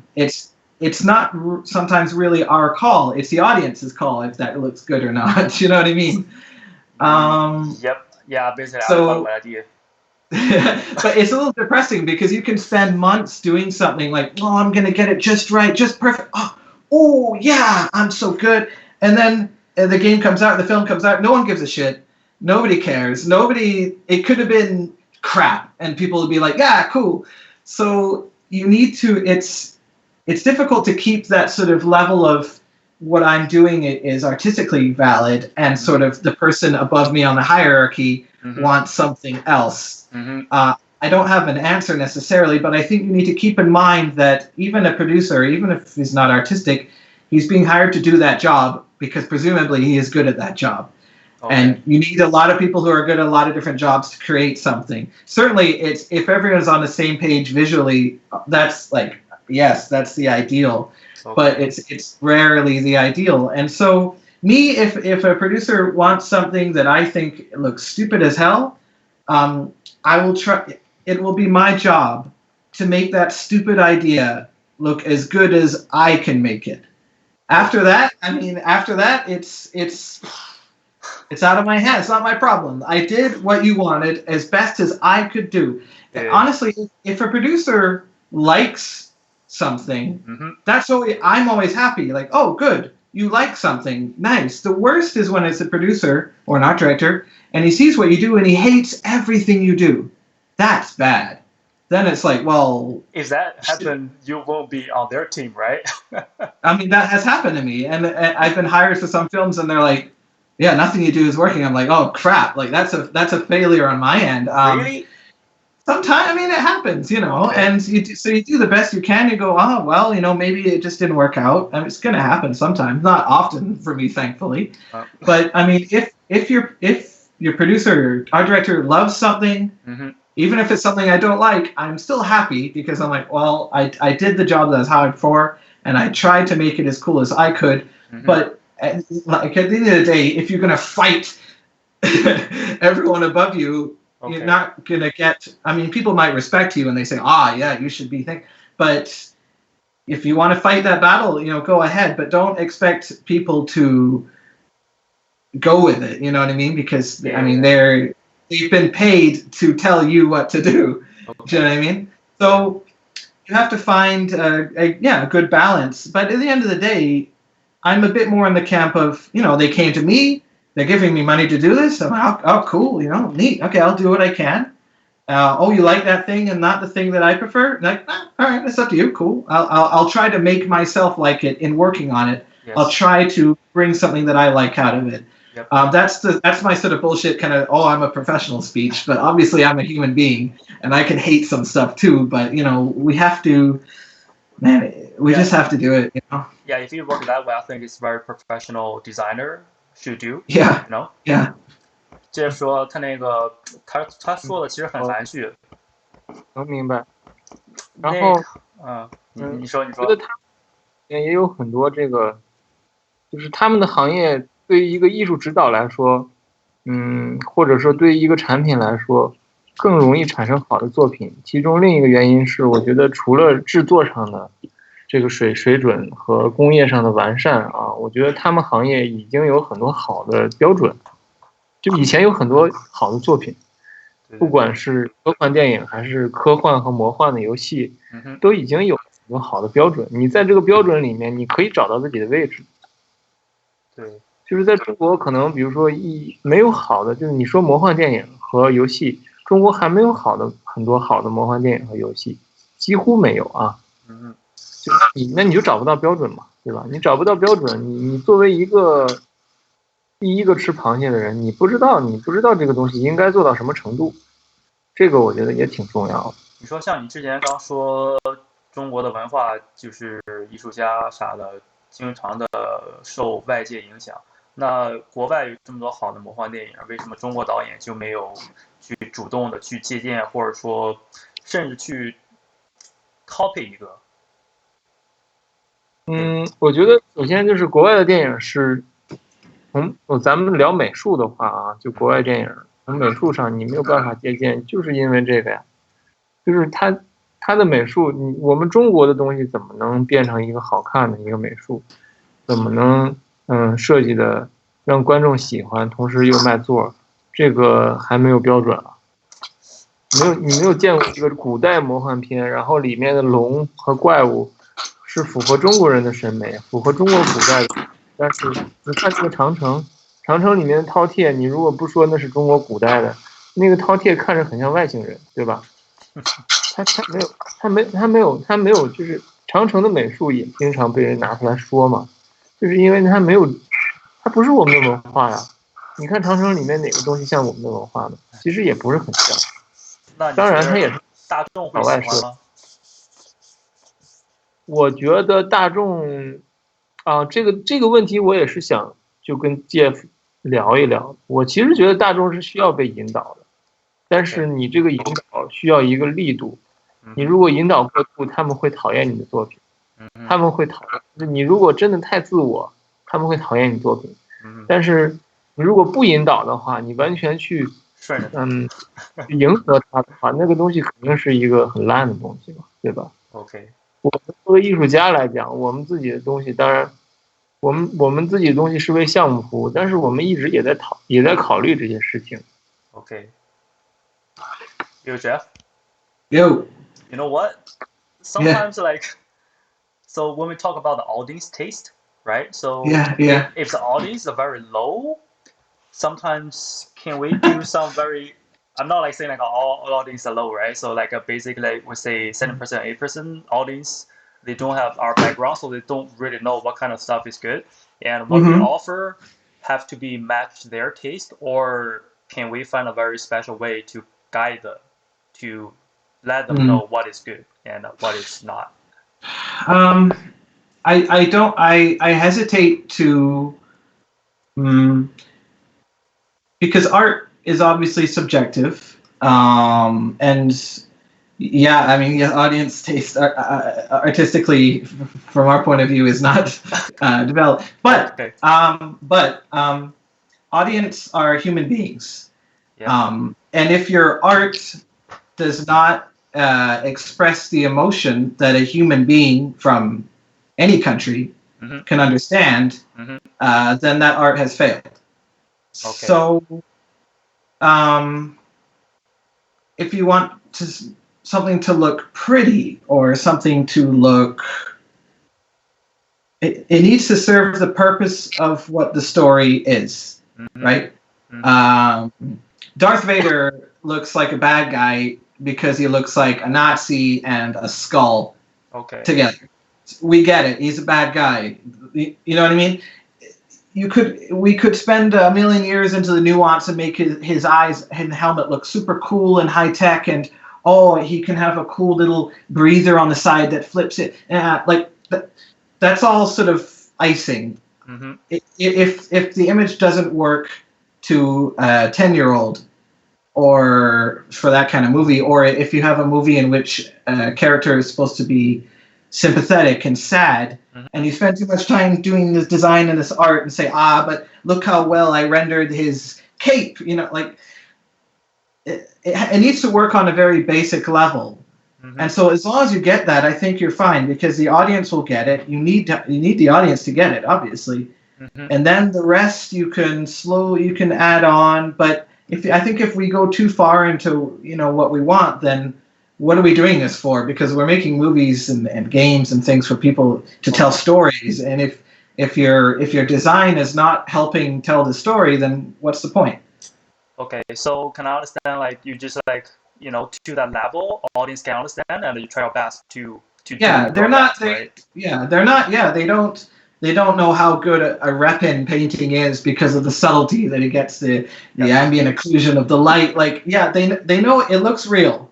Okay. That they'll say that, right? They get the basics and they get the emotion of a painting. If someone, and so I think it's frustrating. I understand, but I think we need to think, just stop and then think. What does this character mean if anybody sees him? And if you can get it right away, then your design is good, and you don't have to worry, and people will like it. You know what I mean? Okay. I think maybe. Yeah, I think that makes sense for sure. I hope so. Okay. But you never know. 徐大，你 OK？ 对，他刚才说这个也是，就是把观众放在一个挺重要的位置。就是说，我们不论做电影、做游戏，还是说就是为大众去着想，你不能做一个他们完全不理解的东西，还是需要在他们理解的范围内，我感觉要可以更艺术化一些，去像你说的去比较不是很引导是对适当的嘛。对。但是我觉得他们在国外的这个环境里面，面对的受众跟我们也不一样，因为他们已经有了很多好的，就像我刚才说的，已经有好的作品作为标杆。然后呢，他们的受众的口味我觉得是相对来说是比较成熟的。OK。因为中国现在没有标杆的情况下，受众就真的不知道自己喜欢什么。当然了，你让他们去看的这个东西，当然也得是一个主流的大众审美了，肯定不可能是一个艺术电影。通常在任何国家都是会没有什么票房的嘛，对吧？我们讨论的其实是商业的一个和游戏，一个比较受众大的一个东西。但受众大的东西在美学上肯定，我觉得多少还是会有一定的引导。然后Jeff 平时也不画场景哦，没有画过场景。Are you painting some environment or just only characters? I almost never do environment, so now I am too afraid to do it, so I just avoid it. It's too hard. Jeff 有没有做过哥斯拉呀？我看哥斯拉他好像有参与过，是不是 Have you done the movie Godzilla? Sorry? Godzilla? Yeah, Godzilla. What about it? Yeah, what about it? Have you been participated with that movie or Participate? Oh, no, I didn't work on it. no? That'd be fun, but no. Yeah, Tianhua worked on this. Oh, yeah, he worked for NPC, yeah? Yeah, I think so, right? Cool, yeah. No, the Godzilla, the one from a few years ago? What's that? The Godzilla, the one, the American one from a few years ago? Oh yeah, that one I think so. Yeah, it's cool. 徐大，你是不是做了前几年刚出那个哥斯拉？不是，我现在做那个还没上映呢。Oh, okay. No, he what he worked on haven't been published yet. It's not that one. Oh, okay. Yeah. 所以其实 Jeff 他其实对于这种写实绘画的这种肖像，我看他的画有很多这种肖像的感觉。因为我们平时画角色，你像我画角色，因为我以前是画漫画的，所以我画角色都是那种漫画感很强，或者说这个角色的构图也是那种有一个姿势，然后有一些动作，然后身上有一些具体的元素，对，我对那种很感兴趣。但我看 Jeff 他其实受很多这种雕像的影响，肖像的影响，受很多这种传统绘画影响，所以他的这种在题材的选择和构图的选择上面也非常的有肖像的特点。对。那我想知道是怎么样，就是这个应该怎么形容呢？之前我公司有个头，他就是说，他特别喜欢画类似于 Jeff 这种，就是很肖像感很强。如果做一个站姿的话，就是 T pose， 因为他们觉得你最后的角色就是他的一些人物的特性或者人物特点，这些东西是给动画去做。然后呢，你最后的成品是在游戏里边出现，所以说你做一个 T pose 的话，可以让3D 还原度更高。它是这么样一个观点。我在做项目里也是这样，但是平时的练习我会更倾向于就是画一个更生动的角色。对，我也特别喜欢。对，这就有点像那个一个漫画家在画一个扉页的时候，你看那个龙珠的每个封面都是一帮人物在干一些事情，对，就是我对内容是比较感兴趣的。然后 Jeff 我看他其实他平时画的东西主要是重造型而不重内容。你看他现在画的这张也是，他其实更在意的是这个造型好不好看。至于这个内容是什么，我觉得他没有太关心。那么他是如何转化的呢？因为你做项目的时候，你做的是一个比如说像埃及什么的这种，它是一个墙内的东西。你要，我不知道他一开始他是怎么样去进入到这个行业里面。因为他以前早的时候，我看他最早的时候作品也是这种，现在这种就是偏抽象的这种造型的这种插画。他没有功能性的东西。那么他什么时候进的这个行业？我们还没有，我们可能会很快的让 Jeff 讲一下他的就是一些成长经历，还没有问。Yo, Jeff. Yep. Yeah, we talk about the Tianhua and me. So we doing character. Right, so we are pretty like comic book artists way to do a character. We very like to use body language, the gesture to show off the story of the characters, right? And just make it more vivid, life and dynamic, that stuff.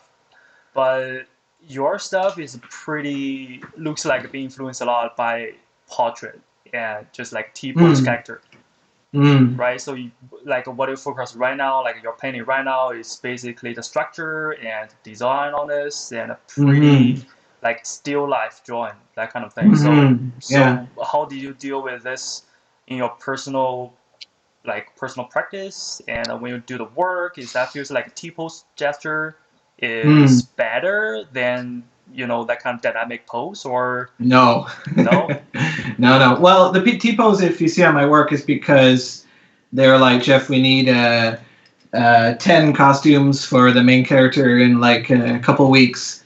So at that point, we already have the character proportions set up. Yep. And we need to be very specific on how things are put on him, because if I do a cool dynamic pose or something and I make something too big or something out of scale, the modelers are going to be mad.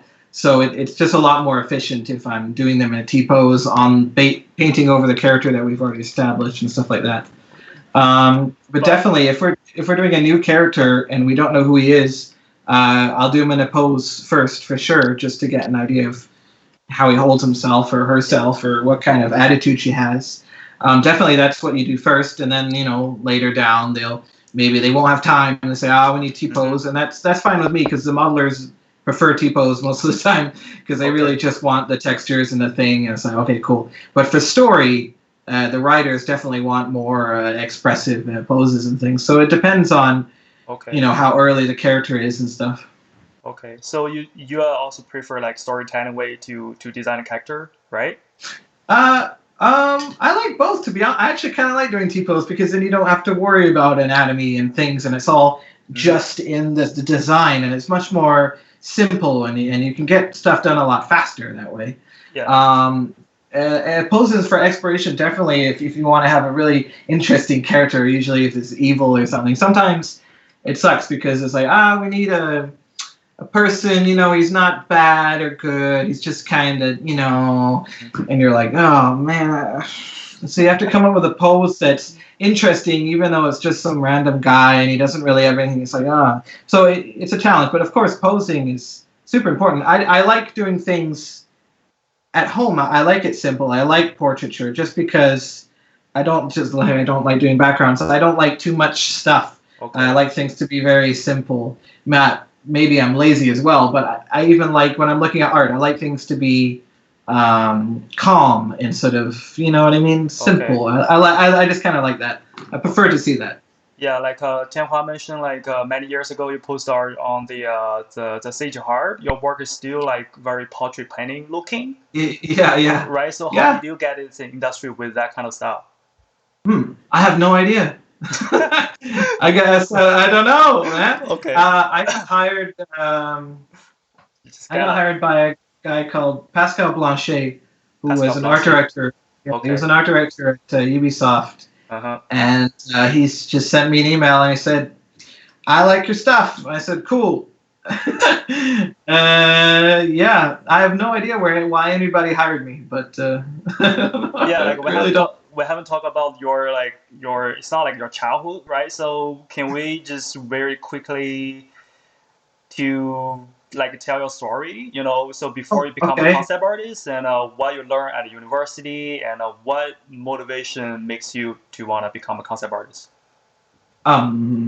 So I was born in Vancouver. I went to Emily Carr Institute of Art and Design. Okay. I was always, my mother was a painter. Oh. And my dad, and she was also an art teacher. Okay. And my dad he wasn't an illustrator. He should have been, because he was very good at drawing, and he still is. But his parents he was never encouraged to pursue art.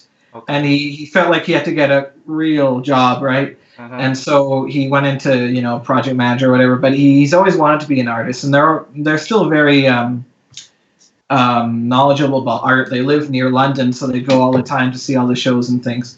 So I was raised in an artistic family and always encouraged to draw. Okay. So I did, and so it was very easy for me. So my life was like, okay, well, I guess I'm doing this forever. And they said, yeah, for sure, you should do that. And I went to college at Emily Carr. I took animation. I learned Photoshop on my own because we didn't have any classes teaching it. Yeah, animation class sucks. Nothing. They didn't even have Wacom tablets. They were like, it's like, oh my god. At the start, anyway. It's better now. Okay. But I met some good people and talented people, and that was good. So let's see. 4 years, I graduated with a degree, and I got hired pretty much straight out of college at a very small game studio in Vancouver. in Vancouver. They just did small little 3DS games, okay. tiny little things. And so I was doing a very cartoony style, but because I could render in Photoshop pretty well for the time, everyone was like, "Ooh, rendering," So I got by on that. And I was always posting my work to DeviantArt and CG Hub, when it existed, and CG Talk and stuff. And so people started to recognize my style a little bit. And then that's where Pascal Blanchet saw it, and he hired me, and I moved to Montreal, and I've been at Ubisoft since then. But in between, I do a lot.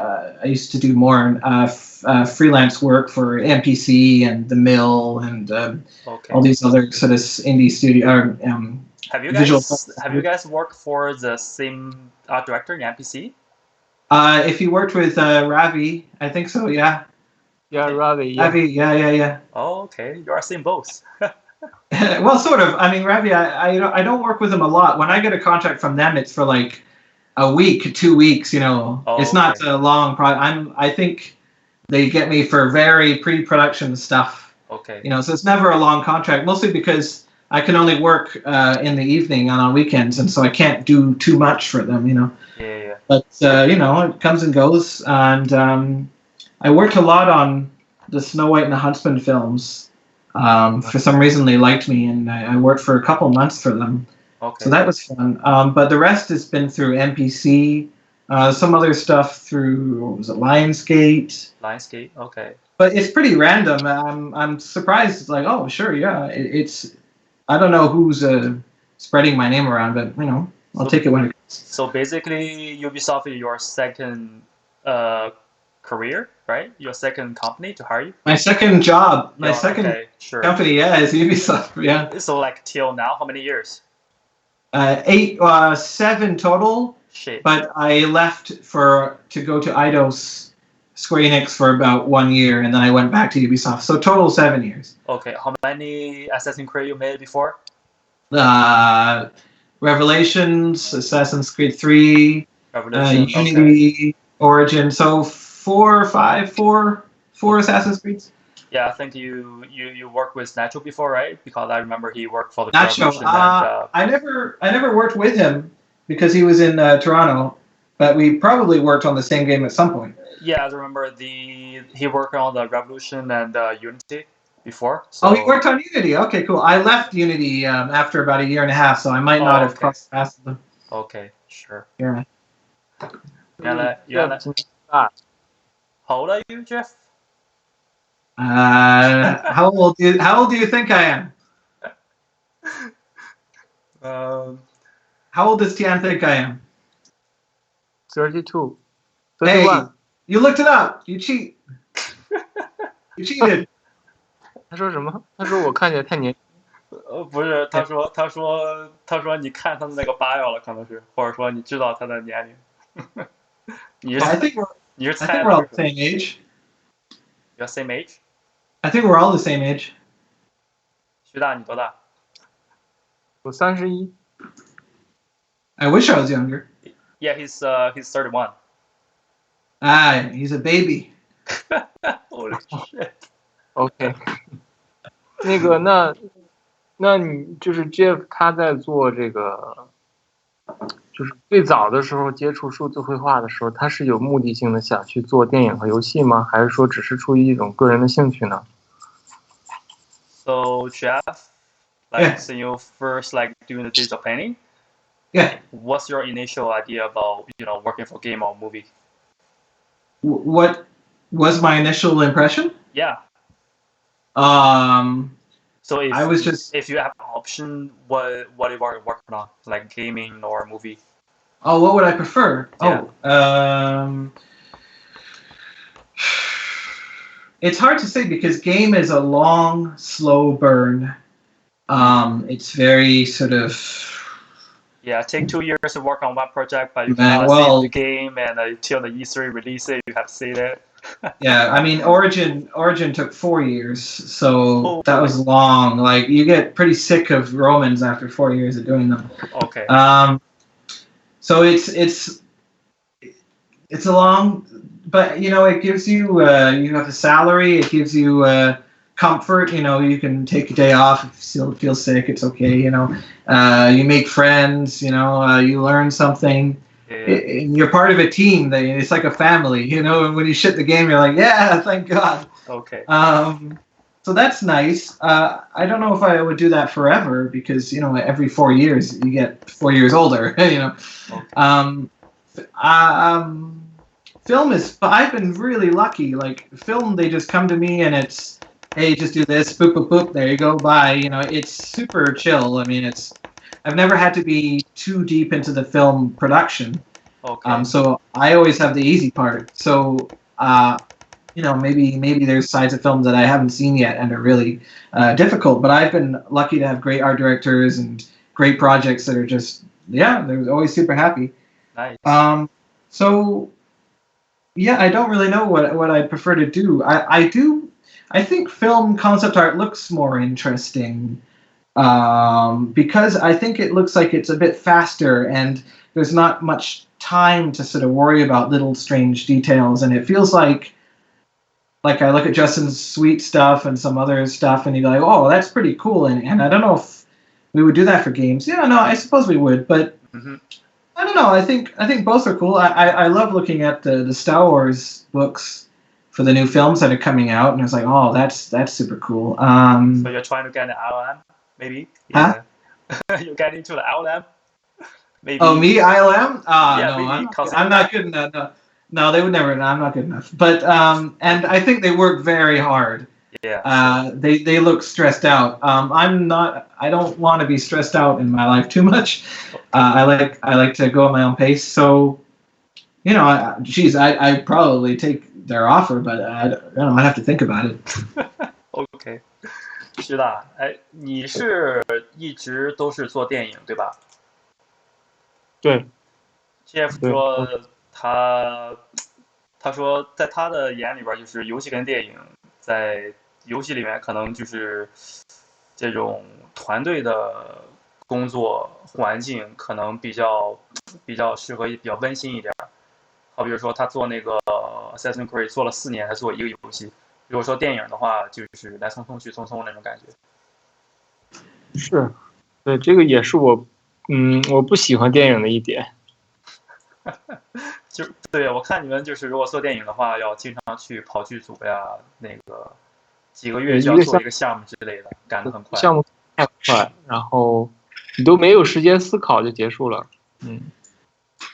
OK。然后再一个就是对于我来说啊，因为我之前我从小是画漫画的。OK。所以我们经常会就是很多初学者会面临一个问题，就是原创或者说默写的这个问题。就是我也认识很多，因为我也是这个传统美术学校出身嘛。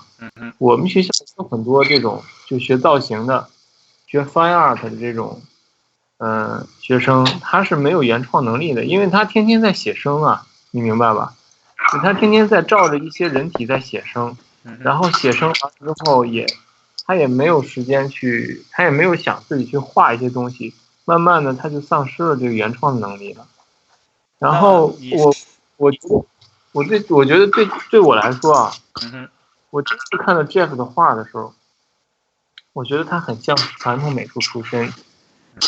然后我其实当时我是觉得他应该是像一个艺术家一样的，像辉王一样。对，我当时以为他是偏向于自己的发展，是偏向于一个数码绘画的艺术家。OK。但后来我看到了这个《刺客信条》的这套图之后，我就发现，哎，这个人的设计非常棒。然后我不知道他是如何转化的，因为对我来说，我是通过靠画漫画，我画画都是我自己构思出来的造型。OK。然后拥有一个设计能力。那么他的这个设计能力，我觉得。你看，平时他会做一些这种自己的造型练习，但我觉得他的造型练习里面，他没有很多的具象的造型，大部分都是这种体块，对吧？对，有点像rubber pencil。对，所以我不知道他怎么转化的，我想听听他自己对这些东西的看法。OK， 有 Jeff？ 我觉得可以聊。we got a kind of tricky question for you. Oh yeah, sure. You know what? Like Tian told me that he graduated from the kind of like a design program in the university, and he found out lots of students from the fine art major, right? So they found out those kind of students can paint really good, but they cannot do original design because they barely have that kind of time to practice, right? So when he first saw your work, it looks like he thought you're kind of like that kind of fine artist because your work looks like focus on render, focus on that kind of, portrait painting. You use a lot of like abstract shapes, right, to build up your thing. It's not like a very specific design to render that kind of details, but after he saw your work on the origin and feels like, wow, fuck, this guy like did a lot of great ideas on design. So how did you do that kind of transaction in between from more abstract painting to very detailed design for the production? Well, I'm glad he likes it. Well, I think at the end of the day, good taste is good taste, and whether it is design or whether it is portraiture, it's not that different. I don't think. Really? Because you're still trying to. It's a little. When you're doing, for me, fine art, I wouldn't really say I'm a fine artist. I don't know if anyone would. I think they would say more, I'm a digital concept artist that borrows from fine art, maybe more than others, I suppose. Okay. And so, I think fine art, I don't think people give it enough credit, because I know a lot of people, I work with a lot of people who would look at some fine art and just go, it's stupid, it's modern art, I don't get it, but I think we should all, that sounds lame, I think there is value in there, even if it is naive or it looks like a kid can, like a kid could paint it. I still think there's something there, and for me it's about finding something can look fake or something can look like it has a soul in a way. So you feel like you can definitely get something from abstract elements, right? I think because life is messy, life is chaotic, life doesn't make sense. It's Okay. And so I think if your art doesn't reflect some of that, then it's not alive. You know what I mean? Okay, so even the design of a character that is for a video game, is still a character. He's a person. He's not a perfect, or she's not a perfect. She's not a doll. She's not she's in CG, but we need to try as hard as we can to make CG not look like CG. Okay. Right? So you feel like, once you're adding something like a vivid life, like more dynamic at soul, right? So I think it's infusing chaos into design. Okay. Because you've got chaos and design, and you need both for us to look at it and go, this feels right. Yes. Right? If it's too sleek, if it's too like, you look at it and you're like, this is not a real person, or at least me. I need some chaos. I need something messy. I need something muddy, because that's what life is. And so, yeah, whether you're doing a design or whether you're doing a portrait, it needs to be alive. So and that's what I try to aim for, I suppose. Yeah. So how do you keep that kind of like alive way to do design, right? So your design looks like a very vivid life as well, but it's very accurate. So it feels like you combine tons of like very respected culture, but it still looks like a very designable and vivid life. So I think that's super hard. You have to look at what that culture, what were the symbols, what were the colors, what were the shapes that they thought were powerful, or what did they mean for those people? And also, for us, what do we identify, obviously, because we need to have input too. And so say you've got a super evil guy, like you still need, he's still a person, he's still doing a job for some reason, and you still have to respect the character. You have to respect this person, even if he's evil or good or whatever. You don't want to make it a cartoon. Yeah, sure. you want to make it a person. Okay. And I'm not saying that cartoon is bad, but we're trying to say this could have happened in a way. If you're doing Kung Fu Panda, you've got different limitations. You're still trying to make a connection with that character, even if it is a cartoon. So I mean, it depends on what kind of style you're going for. But I think at the end of the day, you want it to feel like this person will live and die and love and hate. And I know that sounds very high end when you're just doing a design. Yeah. But you have to look at a lot of things and make the right choices at the end of the day. And if it works for you, then it should work for other people. Wow. Yeah, that makes more sense to me. I hope so. I mean, it's tough. Yeah. So do you have any questions for Tian or for Chinese stuff so we can Yeah, I do. Well, like from his perspective, because he's doing a lot of American work now, I assume, right? Yeah. And what does he think of American film and games? Like, what is his impression? 徐大，你现在做一些美国一些项目，对美国一些电影之类的有没有一些 What are the bad parts? What are the worst parts about it? 哪些是你觉得是最，就是你做一些给 NPC 做一些电影的时候，你觉着哪些是比较一些坏的、比较 negative、比较消极的东西？就是你觉着它不是太……我觉得面跟积极的一面是一样的，就是因为美国和就是这些西方的这些项目，它很成熟，它在制片的这个选择上，就是这个片子的定位上已经非常非常成熟，所以就跟你做一个麦当劳的汉堡一样，它每一个东西都给你规定好了，你就照着做，这也是它一面，就是它很难产生一些惊喜。OK， 就像我们看现在好莱坞大部分80%的好莱坞电影现在都是。你一个人出来，这个交通工具或者这个盔甲就长成那个样子，就差不多都。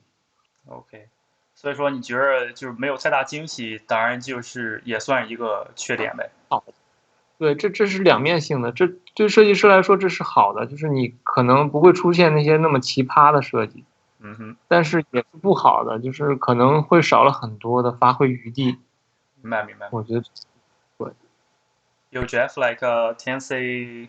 The pretty negative part of he worked for some very big project from the world. But the good thing is it's kind of like a double-edged sword. So the benefit of doing this kind of work is they already have very developed culture on each movie. Like for example, like McDonald's, right?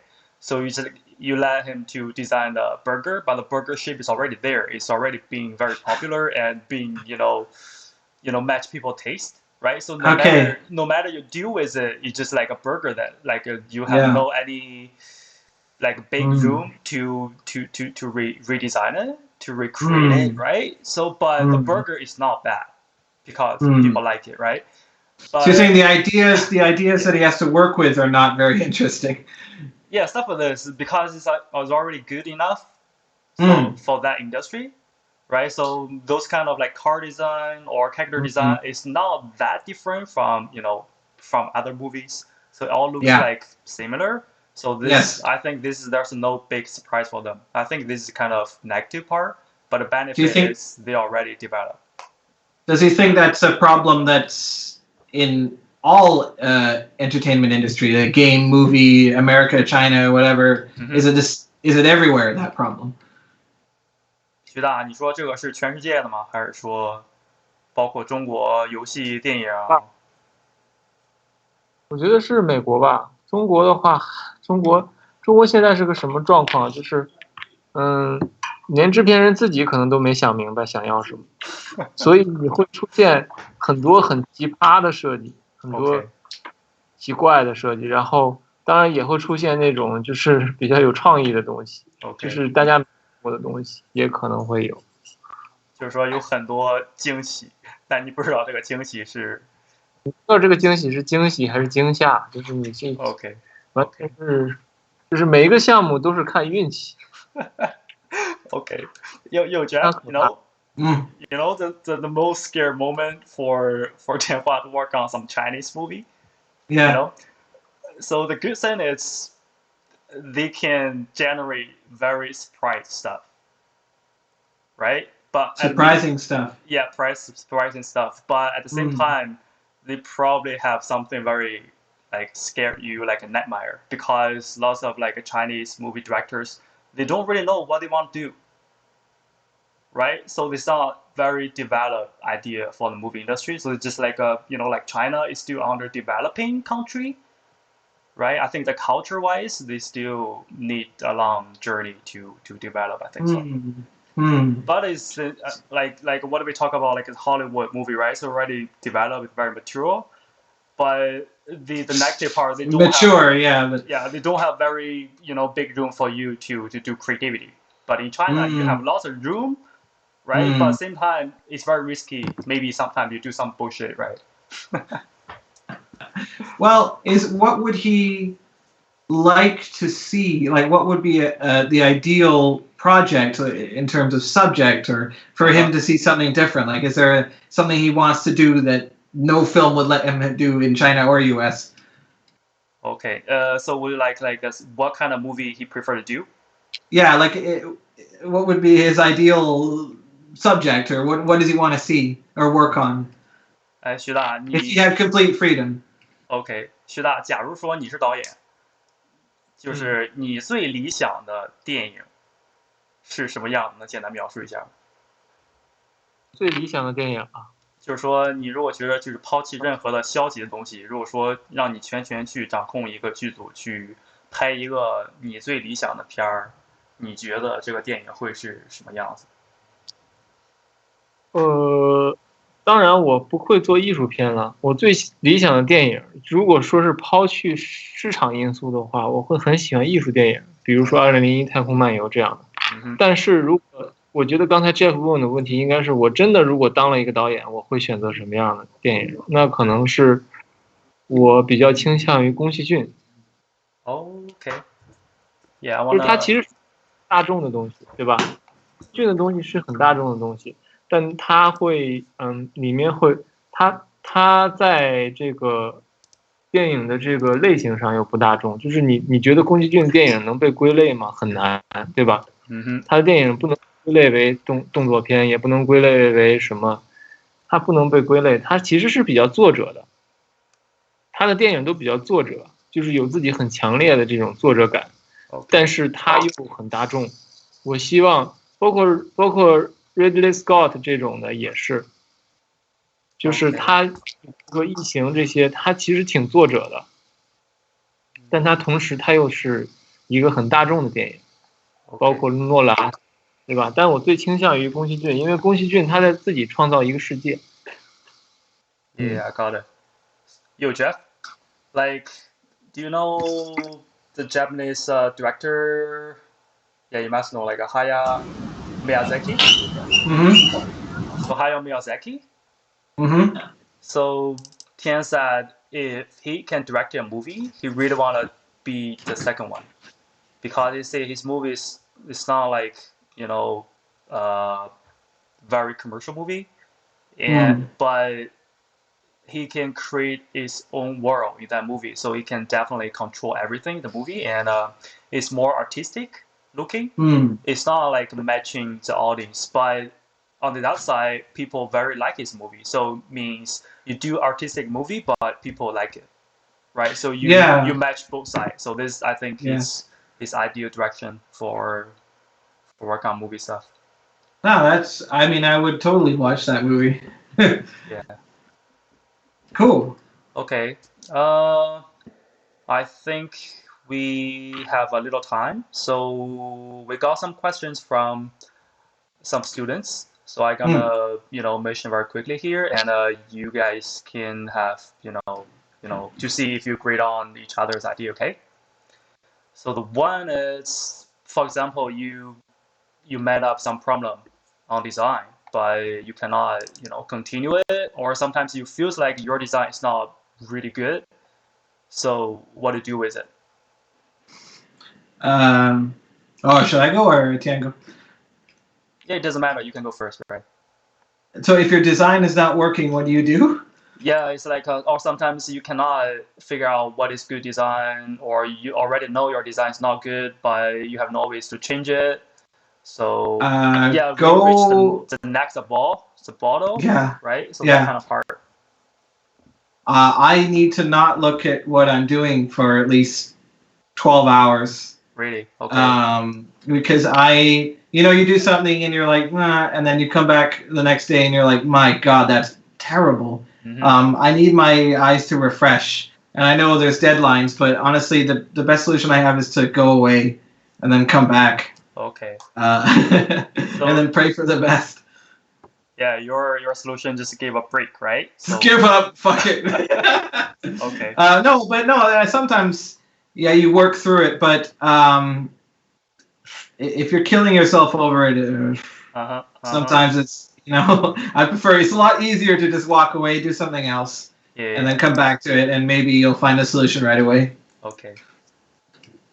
徐大，你怎么看？如果说你就是在设计当中遇到瓶颈，然后或者说有时候你知道你自己设计的东西不是特别的尽人意的话，你会如何去解决这个问题？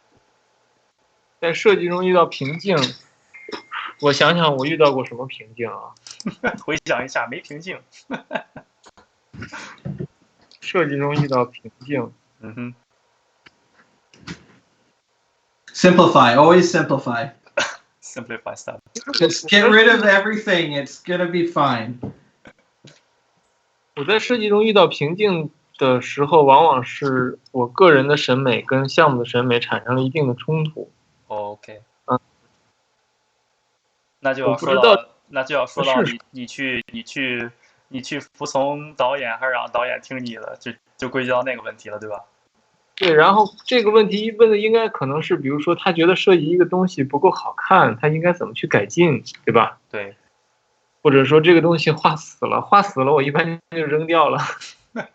就我觉得这个东西作品，如果真的我觉得画的我不喜欢，那我就可以扔掉它，然后回头比如说有了一些新的想法，我再回来做。如果真的我觉得一个好的一个设计师，他不应该出现瓶颈，因为他一步一步做的都非常完善。就比如说开始我要先去找一些参考，我是受到了参考的很强的那个词，用英文怎么说来着？一个启发 reference。一个启发叫 inspire 是吧 ？Inspiration。啊，对，我需要一个这个东西，然后开始我的设计。那这个东西已经给你规定了高低，有很多人他觉得自己设计出现了瓶颈，是因为他之前的这个原点没有找好。明白。所以我觉得品味问题就是他的品味不够高，然后他找的这个原点是一个不太好的东西，所以就造成了取其上得其中嘛。就是说很多人是取其。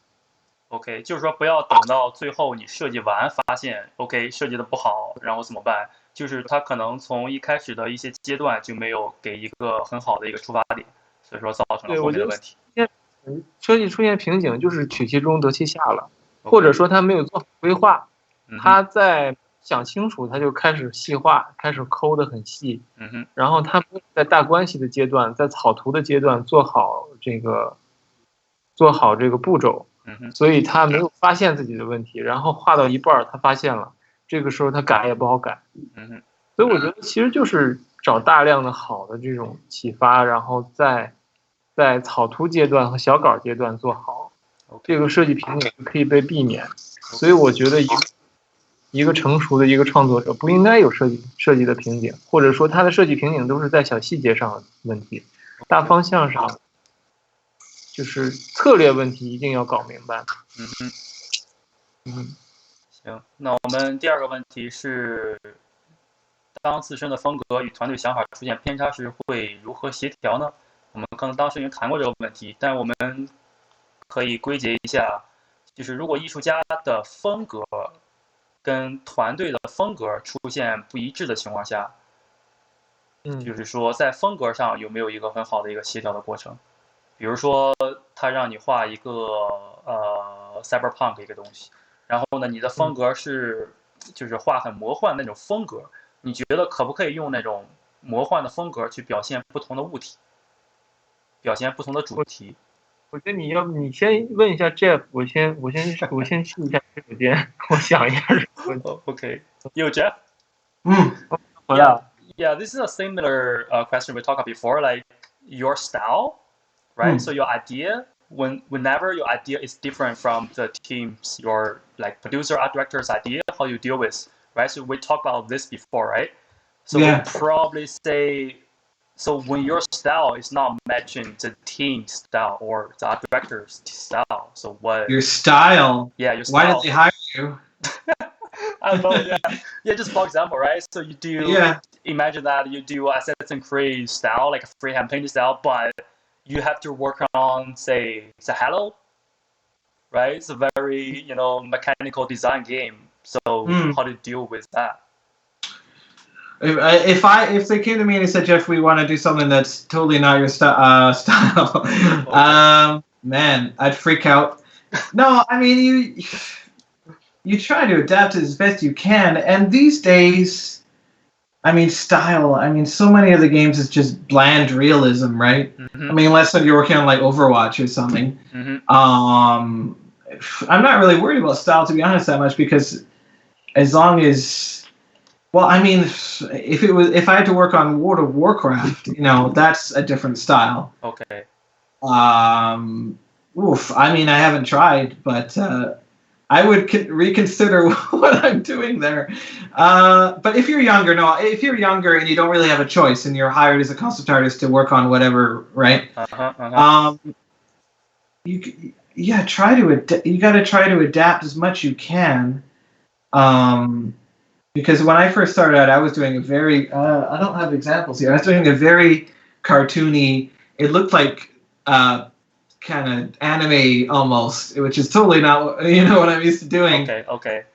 But I was coloring their characters, and I was able to sort of adapt and sort of do kind of a simplified rendering, and so I did find a way.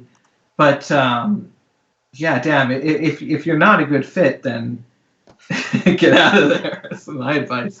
Okay, yeah, the question is quite tricky. That's a bad project manager if you're not the right fit. Yeah, they should matching the good. Yeah, or at least at some point. I mean, if it's realism, you can kind of do whatever, and you'll learn it. And because we have 3D now and we have ZBrush, we have all these tools to make things easier. So you can kind of do whatever you want. Okay, I got it. 有徐大 ，Jeff 刚说什么？他就说你风格跟团队不符，这应该是那个 manager 的问题，他不应该把你放到这个团队里边去做。就是说你本来你的风格就跟那个团队的一些就不一样嘛，所以说你只能说就是尽全力的去 match， 你不能说很自然的去画那个东西。那当然说你只能尽你的一个 try your best。对这个问题我因为我是自己开公司，我自己有很多的经验，就是比如说我们有一个设计师，看他作品不错，然后我觉得可以培养，所以我把他招过来了，但是他暂时他的风格不适合我们的团队，就他很擅长那种漫画式的线稿，但我们做电影需要的是那种后图的那种，就是像 Jeff 这种角色，但他这种做的不好。那我们就会在流程上来控制这个事情，比如说把它放到一个草图流程里，让他只画线稿，让他去给客户看草图。那我觉得，如果一个设计师他足够主动，他可以在项目里面主动的去跟他的这些上级去提出这样的建议。比如说我觉得我漫画能力很强，我就去做一些各种各样的一些小稿给客户看，对吧？然后就不需要，或者我想画后图，我可以比较少的介入进来，因为我觉得作为一个设计师，你拿了工资，你要为公司负责任，你就得主动的提出自己的这个价值应该放在什么位置嘛，对吧？对。然后再一个，你说，不同的风格，我觉得也可以做不同的项目，比如说最近的这个星战的这个新的外传，它那个设定，我看到它有一些设定，它有一个设定是一个穿白衣服的人拿了一把枪。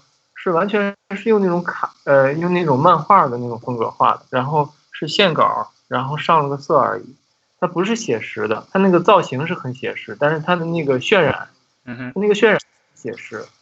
哦，就是我觉得作为想起来那个，你记得有一次 RC 上有一个比赛，去画那个 ILM 那个东西，得了第一的，比如一个漫画风格的人。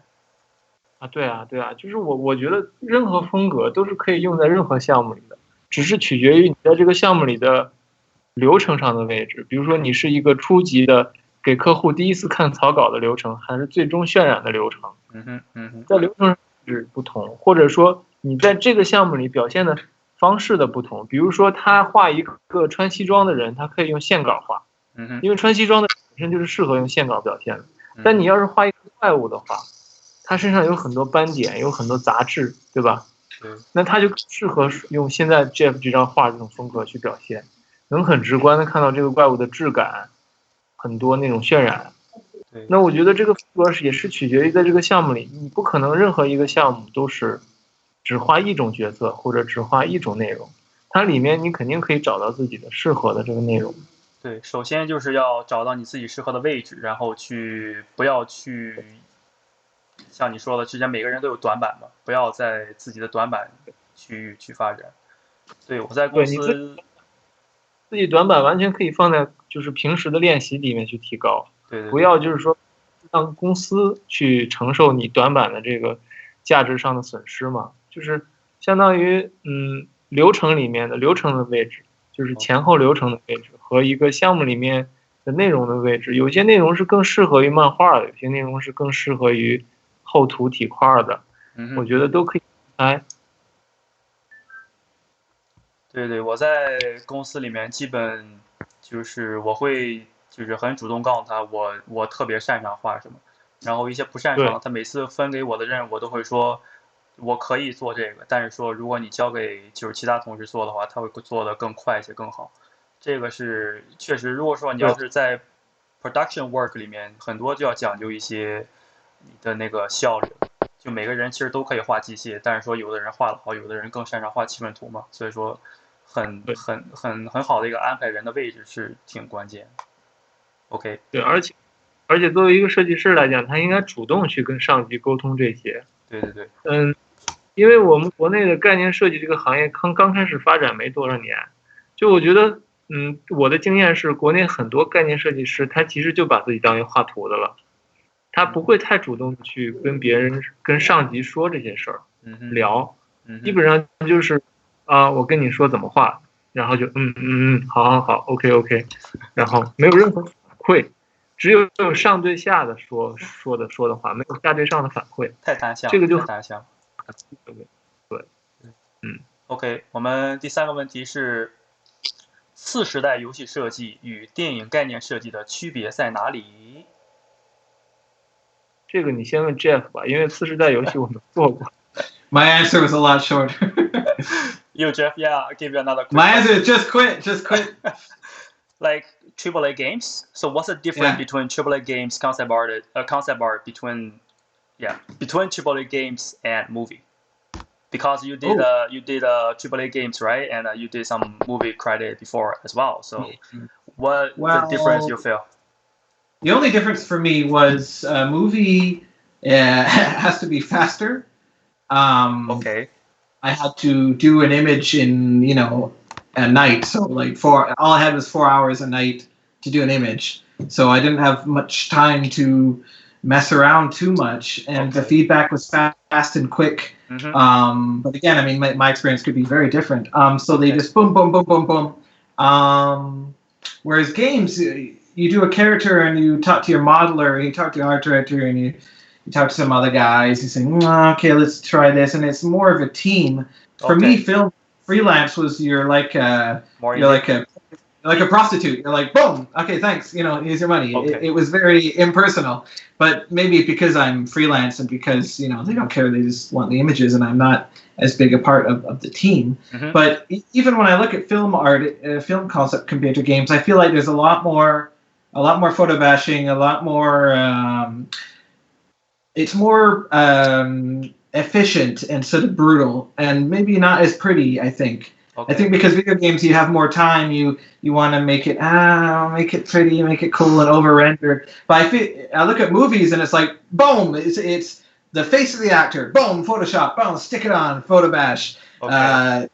Don't her skirt is something I found on Pinterest. Boom, stick it on, and it's super like brutal, but like it's efficient. You're like, yeah, okay, that's what that costume is. Whereas games, we might be a bit more like, I'm gonna draw this by hand because Okay. So that's my experience. It could be wrong, but. Yeah, so I think like so 2 points. So one is for movie, it's more like an independent work, so you don't have to talk with too many, other people in the team. But game is more like a teamwork, and maybe in terms of efficiency, you have to finish work very fast on movie. So you just like find a fast way to convey your idea on the image. You don't really give a shit about like how render you have to give it, right? I think so, but I mean, also like film. When I was doing the Snow White and the Huntsman stuff, and that was the longest production I was on. It was for like 5 months or something. Okay. And I would do concept art, and then that concept art would go to the costume designer, and she doesn't give a fuck. Like she knows what clothes work, what doesn't work. She's not interested in my rendering or any of it. She's just like, okay, what is that? Okay, great. I hate it. I like it. I hate it. Like there's no. She's a costume designer. That's her job. Whereas in games, we're not costume designers. Well, I mean, we all sort of are in a weird way. Yeah. And so we have to sort of figure it out ourselves, kind of. But like film, you've got people who've been doing real clothes, real stuff. Yeah. I mean, for VFX, it's maybe a bit different. But I was so taken aback by working with an actual costume designer. I was like, oh shit! Like this lady knows what she's doing. Like she knows how folds work, how the seams will go. Like she's really gonna make this. I'm just doing a suggestion, Okay. Yeah, got it what you mean. 徐大，你讲。其实对我来说，最重要的就是这个转化的过程不一样吧。做电影的话，你画的好没有用，就是你画的好，只能说明你把这个设计画得更准确。传达给制作的人之后，他们做出来的衣服，他们可以不根据你这个做，就是他们只是这个东西当成是一个参考嘛，对吧？但游戏不一样，游戏它每一步转化的过程都是很严谨的，我觉得。电影的话也不一定，也不一定。如果在游戏里边的话，对你可能如果 character 的话，或者说就是一些单体设计的话，可能会还原度比较高。但是如果场景的话，有些做完确实挺让我失望的。有一些部分，它只会也会当你成一个参考。电影是这种问题的极致化，尤其国产，当然也是会有这种问题的嘛。就是他，就像 Jeff 刚才说的那个，这服装设计师，或者美术，他看了你这个设计概念之后，他可以实现出来不一样的东西。就是国内的这个制作水平现在也不像好莱坞那么强，所以他在创作的时候，他会给你丢很多分，给你丢分，然后会给你做的比你这个画看起来糟糕很多。那你会觉得比如说你给电影做了个设计，然后它的还原度没有那么高，但是你对自己的画特别满意，你会对这个电影最后的一些产品不尽人意而反倒感觉很失望，还是说你只觉得自己的作品 OK 就 OK？ 会啊，会挺失望的，但是已经习惯了。已经习惯了。Okay. Our last question, yeah, this is kind of big. It's like it's a neat class to say, but you have to try to be simplify it. So, how to use composition to set in the mood?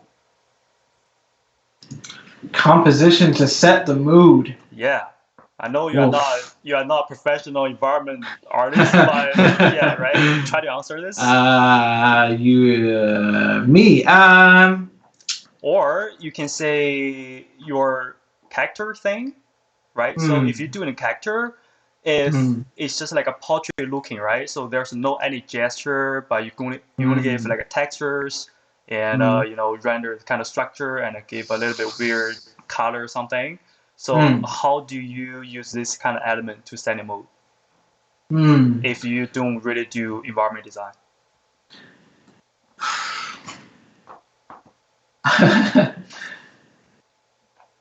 You use the composition to set the mood. Yeah. Don't overthink it. I know Martin. I saw his post on Facebook. He, the one he tried to focus on the focal point in the central. I pushed don't away. know. I don't know what that is. I looked at that and I said, I don't know what the fuck you're talking about, Marte. But no, Marte, like he knows what he's doing. He is the composition king. Yeah, he will tell you all about it. And that makes sense. But then when you look what he's doing, I ask him like, what are the rules? Like, what do I need to stick to for composition? And he's just does it feel right? And then I'll show him something, and he'll say, "Does this feel right?" And I'll go, "I guess not. No." And he's right. It doesn't feel right. But and so it's annoying. But you don't really know. Yeah. Okay. Why? But you know it doesn't work, and you're like, why? Man, it just doesn't. And I'm bad at having. This is why I'm afraid of teaching, because I don't have good terminology and things like that. But it's about feel. I mean, it's the mood. So, is there any rule like to telling that which direction is right, which direction is wrong? So better avoid that, and you better do this. Oh, there must be. But I mean, when you see something, but it's hard. I mean, you can only see it from your point of view. I mean, we were looking at something the other day, and the composition was bad. There was a statue, and it was on the side of the screen, and the statue was pointing, and he was pointing to the bottom of the screen, and there was nothing else. And you were like, this is bad composition. Why did the person not see this? Do you know what I mean? And it's like, all right. There is a good book. I don't know if you can get it in China or not, but it's called, oh, damn. I forget. Hang on. You mean for the composition? For composition, and I learned a lot. Damn, what is it called? Can Tian answer, and I'll go look for the book? Okay, no worries. Okay. 徐大，你怎么看待这个问题？因为 Jeff 说他不太画场景嘛，所以说他对场景一些构图，他觉着那玩意儿是太复杂了。那个问题是啥？问题是怎么？那个问题是如何用构图去表达情绪？哇，这个问题可以讲1个月啊！我觉得所以我说这个问题很大，所以说你可以就是简练的稍微的一提。其实我觉得我可以提供一个方法吧。我觉得拉是一个方法。拉是一个方法。有很多经典电影的一些经典的桥段。其实就是在用构图表达情绪的。你说的是那些关键帧之类的吗？对，比如说不光表现情绪，也表现了很多内涵。比如说，我经常给我学生举一个例子，就是那个，决斗士，就是那个决斗士里面有一场戏。那个第一部对吧？那个导演的电影。决斗士就是那个角斗士。我以为说那个导演还拍过他的决斗士之前有一个叫角斗士，之前有一个叫决斗士，这俩有点像。应该是念成决斗士。OK。然后那个男主角不是那个罗素克洛嘛？然后他不是一个将军嘛，刚打完仗，然后那个国王要让他来继承自己。那个国王不把继承权给自己儿子，反而要给他。然后在一个帐篷里，两个人就聊天。然后那个国王宣布就是让他当国王的时候，镜头转到他这边。转到他这边之后呢，他整个镜头就是他站在那儿，然后他那个镜头转到他这儿，后面刚好有一个鹿角。真的很神圣的一个构图，然后能把这个人的这个整个的气质和状态烘托出来了。就他头后面刚好有一个王冠在那个墙上，刚好在他头的位置上，这些都是一些就是很好的一些，我觉得是一些参考。对，包括挺不错的一个手法。对，包括那个叫什么来着？亿万的童年。OK。里面有一个构图是一个小孩站在远处，然后前景是一些破木头，一些破木头组成的一些尖刺扎向他。我觉得这些都是能表现情绪的。就通过一些经典电影的构图，然后光笔，然后这种黑白灰关系都可以表现情绪。我觉得可以去拉片儿，这是一个好方法。可以多用一些比较符号化的东西，就像说那个鹿角跟那个人形成的那个叫什么 silhouette 那个剪影，然后那个小孩那个有尖刺，尖刺就是可能意味着比较那个敌对的一些那种元素吧，可能让人感觉到在抒发一种情绪。我刚才说的这两种都是属于比喻和象征。OK， 就构图来表现情绪，我觉得构图来表现情绪可以通过比喻和象征。比如说一个小孩站在中间，然后周围都是一些尖刺指向他，这是一种象征。然后还有一种方式是通过一种人的这种对图形和对场景本身的这种感受，比如说挤压，比如说敞开，对，开。这些东西是另一种，这些东西都是通过构成对人的一些视知觉的引导，让人产生一种感受，产生一种很憋的感觉，或者产生一种很沉重的感觉。这些东西是基于一种抽象的一种构成理论。我觉得就我的话，我主要用这两种，我不知道第三种，我暂时没有想到。OK， 对，有时候构图的话，之前分镜老师有说，就是你把构图如果是你的 horizon line，就是你的视平线，如果稍微倾斜一点，就会给人一感觉，就是说 something goes wrong，right？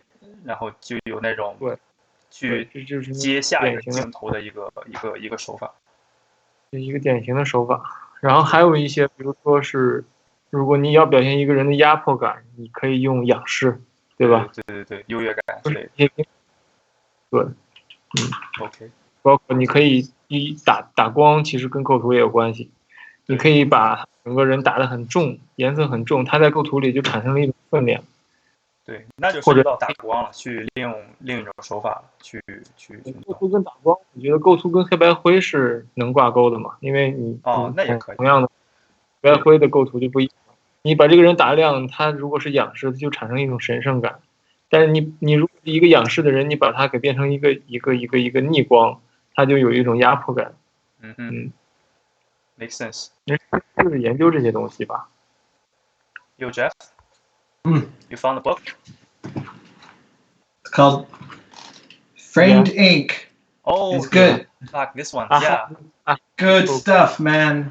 Yeah, lots of people have this book. Yeah. Good. It's great. I look at it and I'm like, oh yeah, I should do that composition. That's my only advice. Yeah, Framed Ink. Yeah.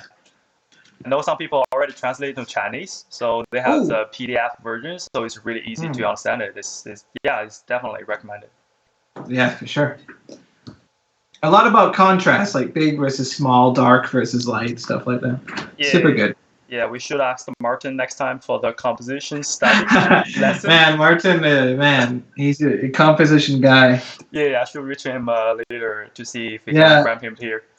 He hates talking, but you can try. Okay. Yeah, I try my best. Yeah. Yeah, I think today is today, and I really appreciate you guys. You guys are really busy guy, and you can come here have a bullshit talk with me. And yeah, thanks for your spot, and hopefully people can learn a lot from this talk. So. Okay, I'm gonna use a very short sentence to end this chat. Okay. OK。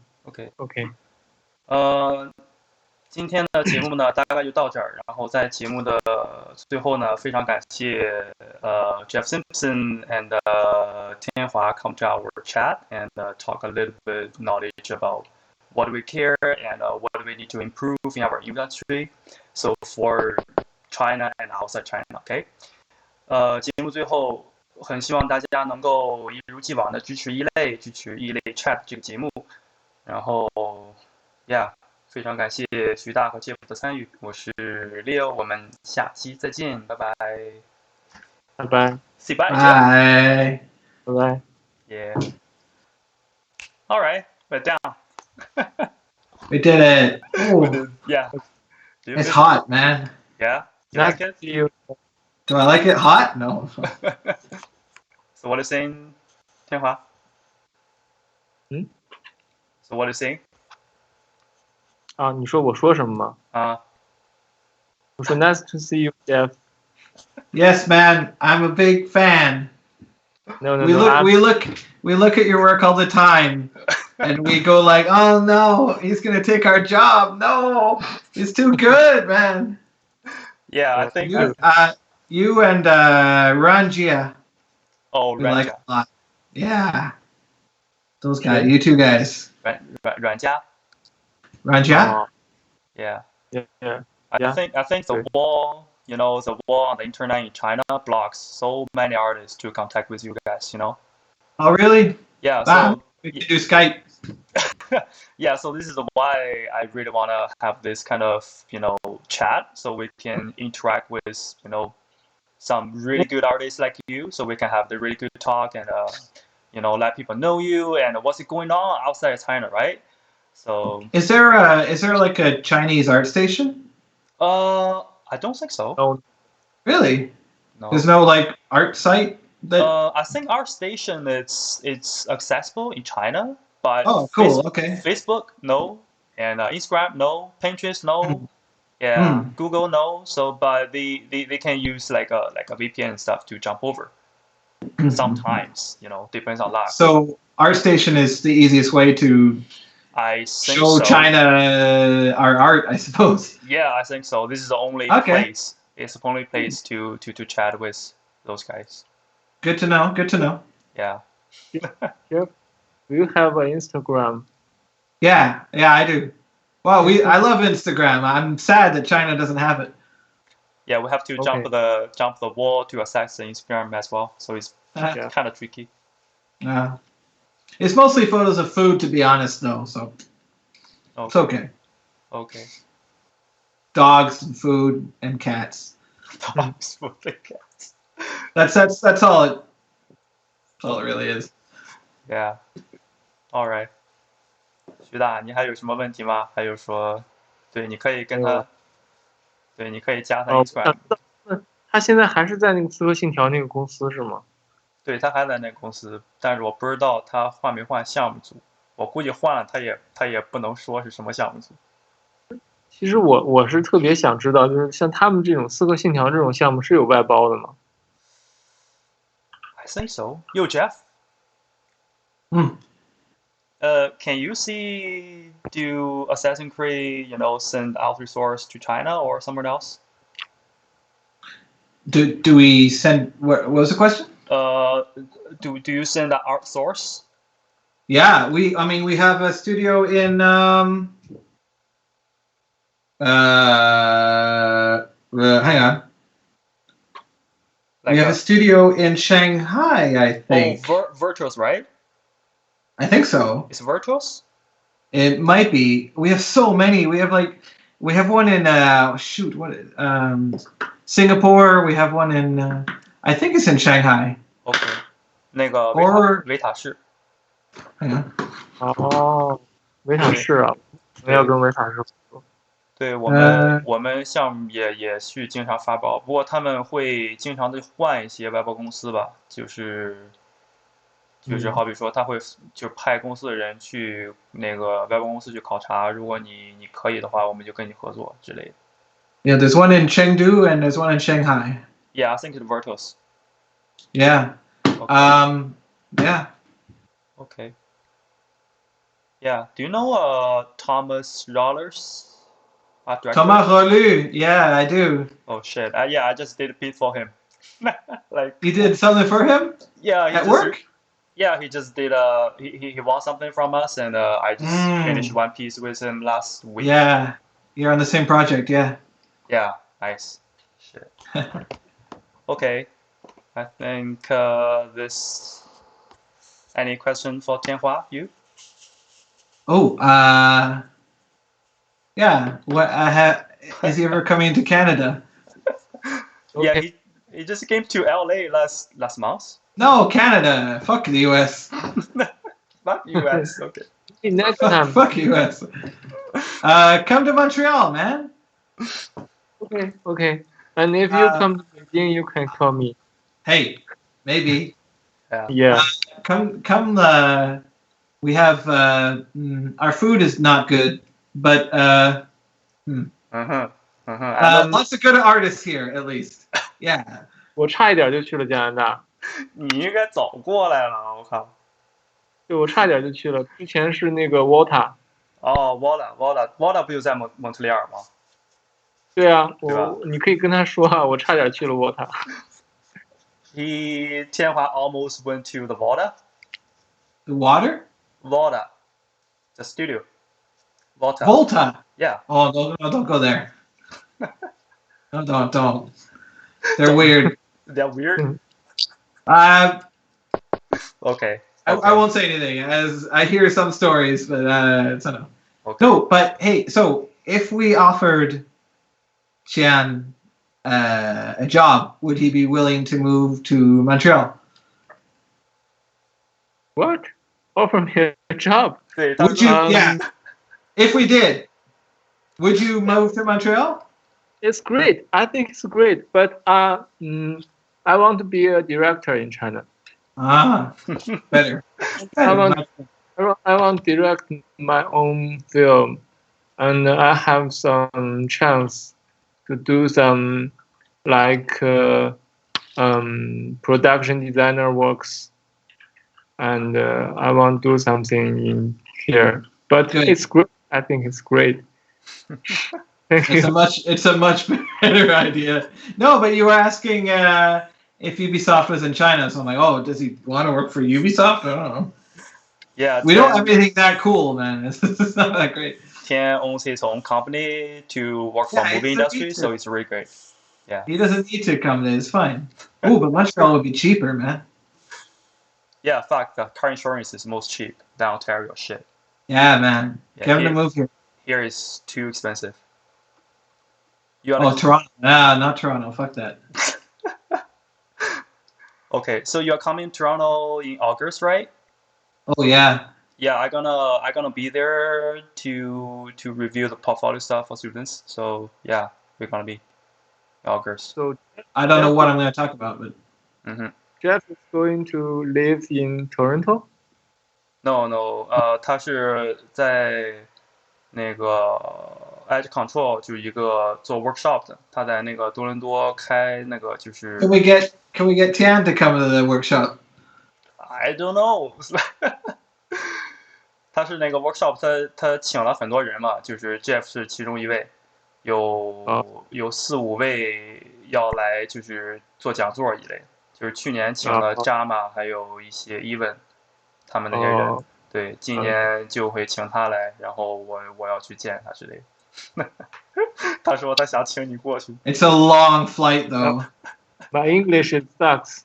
Mine too, man. Don't worry, it's okay. We have what's her name? Who? The Korean Jung-ah. Jung-ah? You know her? Jung-ah, yeah. I don't know. Wow. Anyway, don't worry about the English. It's fine. Oh, it's like a Jung-ji Kim? Is that guy? Jung-ah Lee. Oh, I don't know. But anyway, don't worry about it. Okay. Yeah. Yeah, he should come to Canada for sure. Okay. Thank you. No, that's fine. It's like... All right. Ooh, it's okay. hot. Yeah, that's like we keep in touch. We all have our Skype, right? So we all have the Instagram. So any further opportunity to work or anything, so we can just send a message and hey, right? So you want to work with us, stuff like this, and we can definitely hang out. And Tian, let us know any chance you can come to Canada, so we can have a party definitely for you. Okay. I'll give you.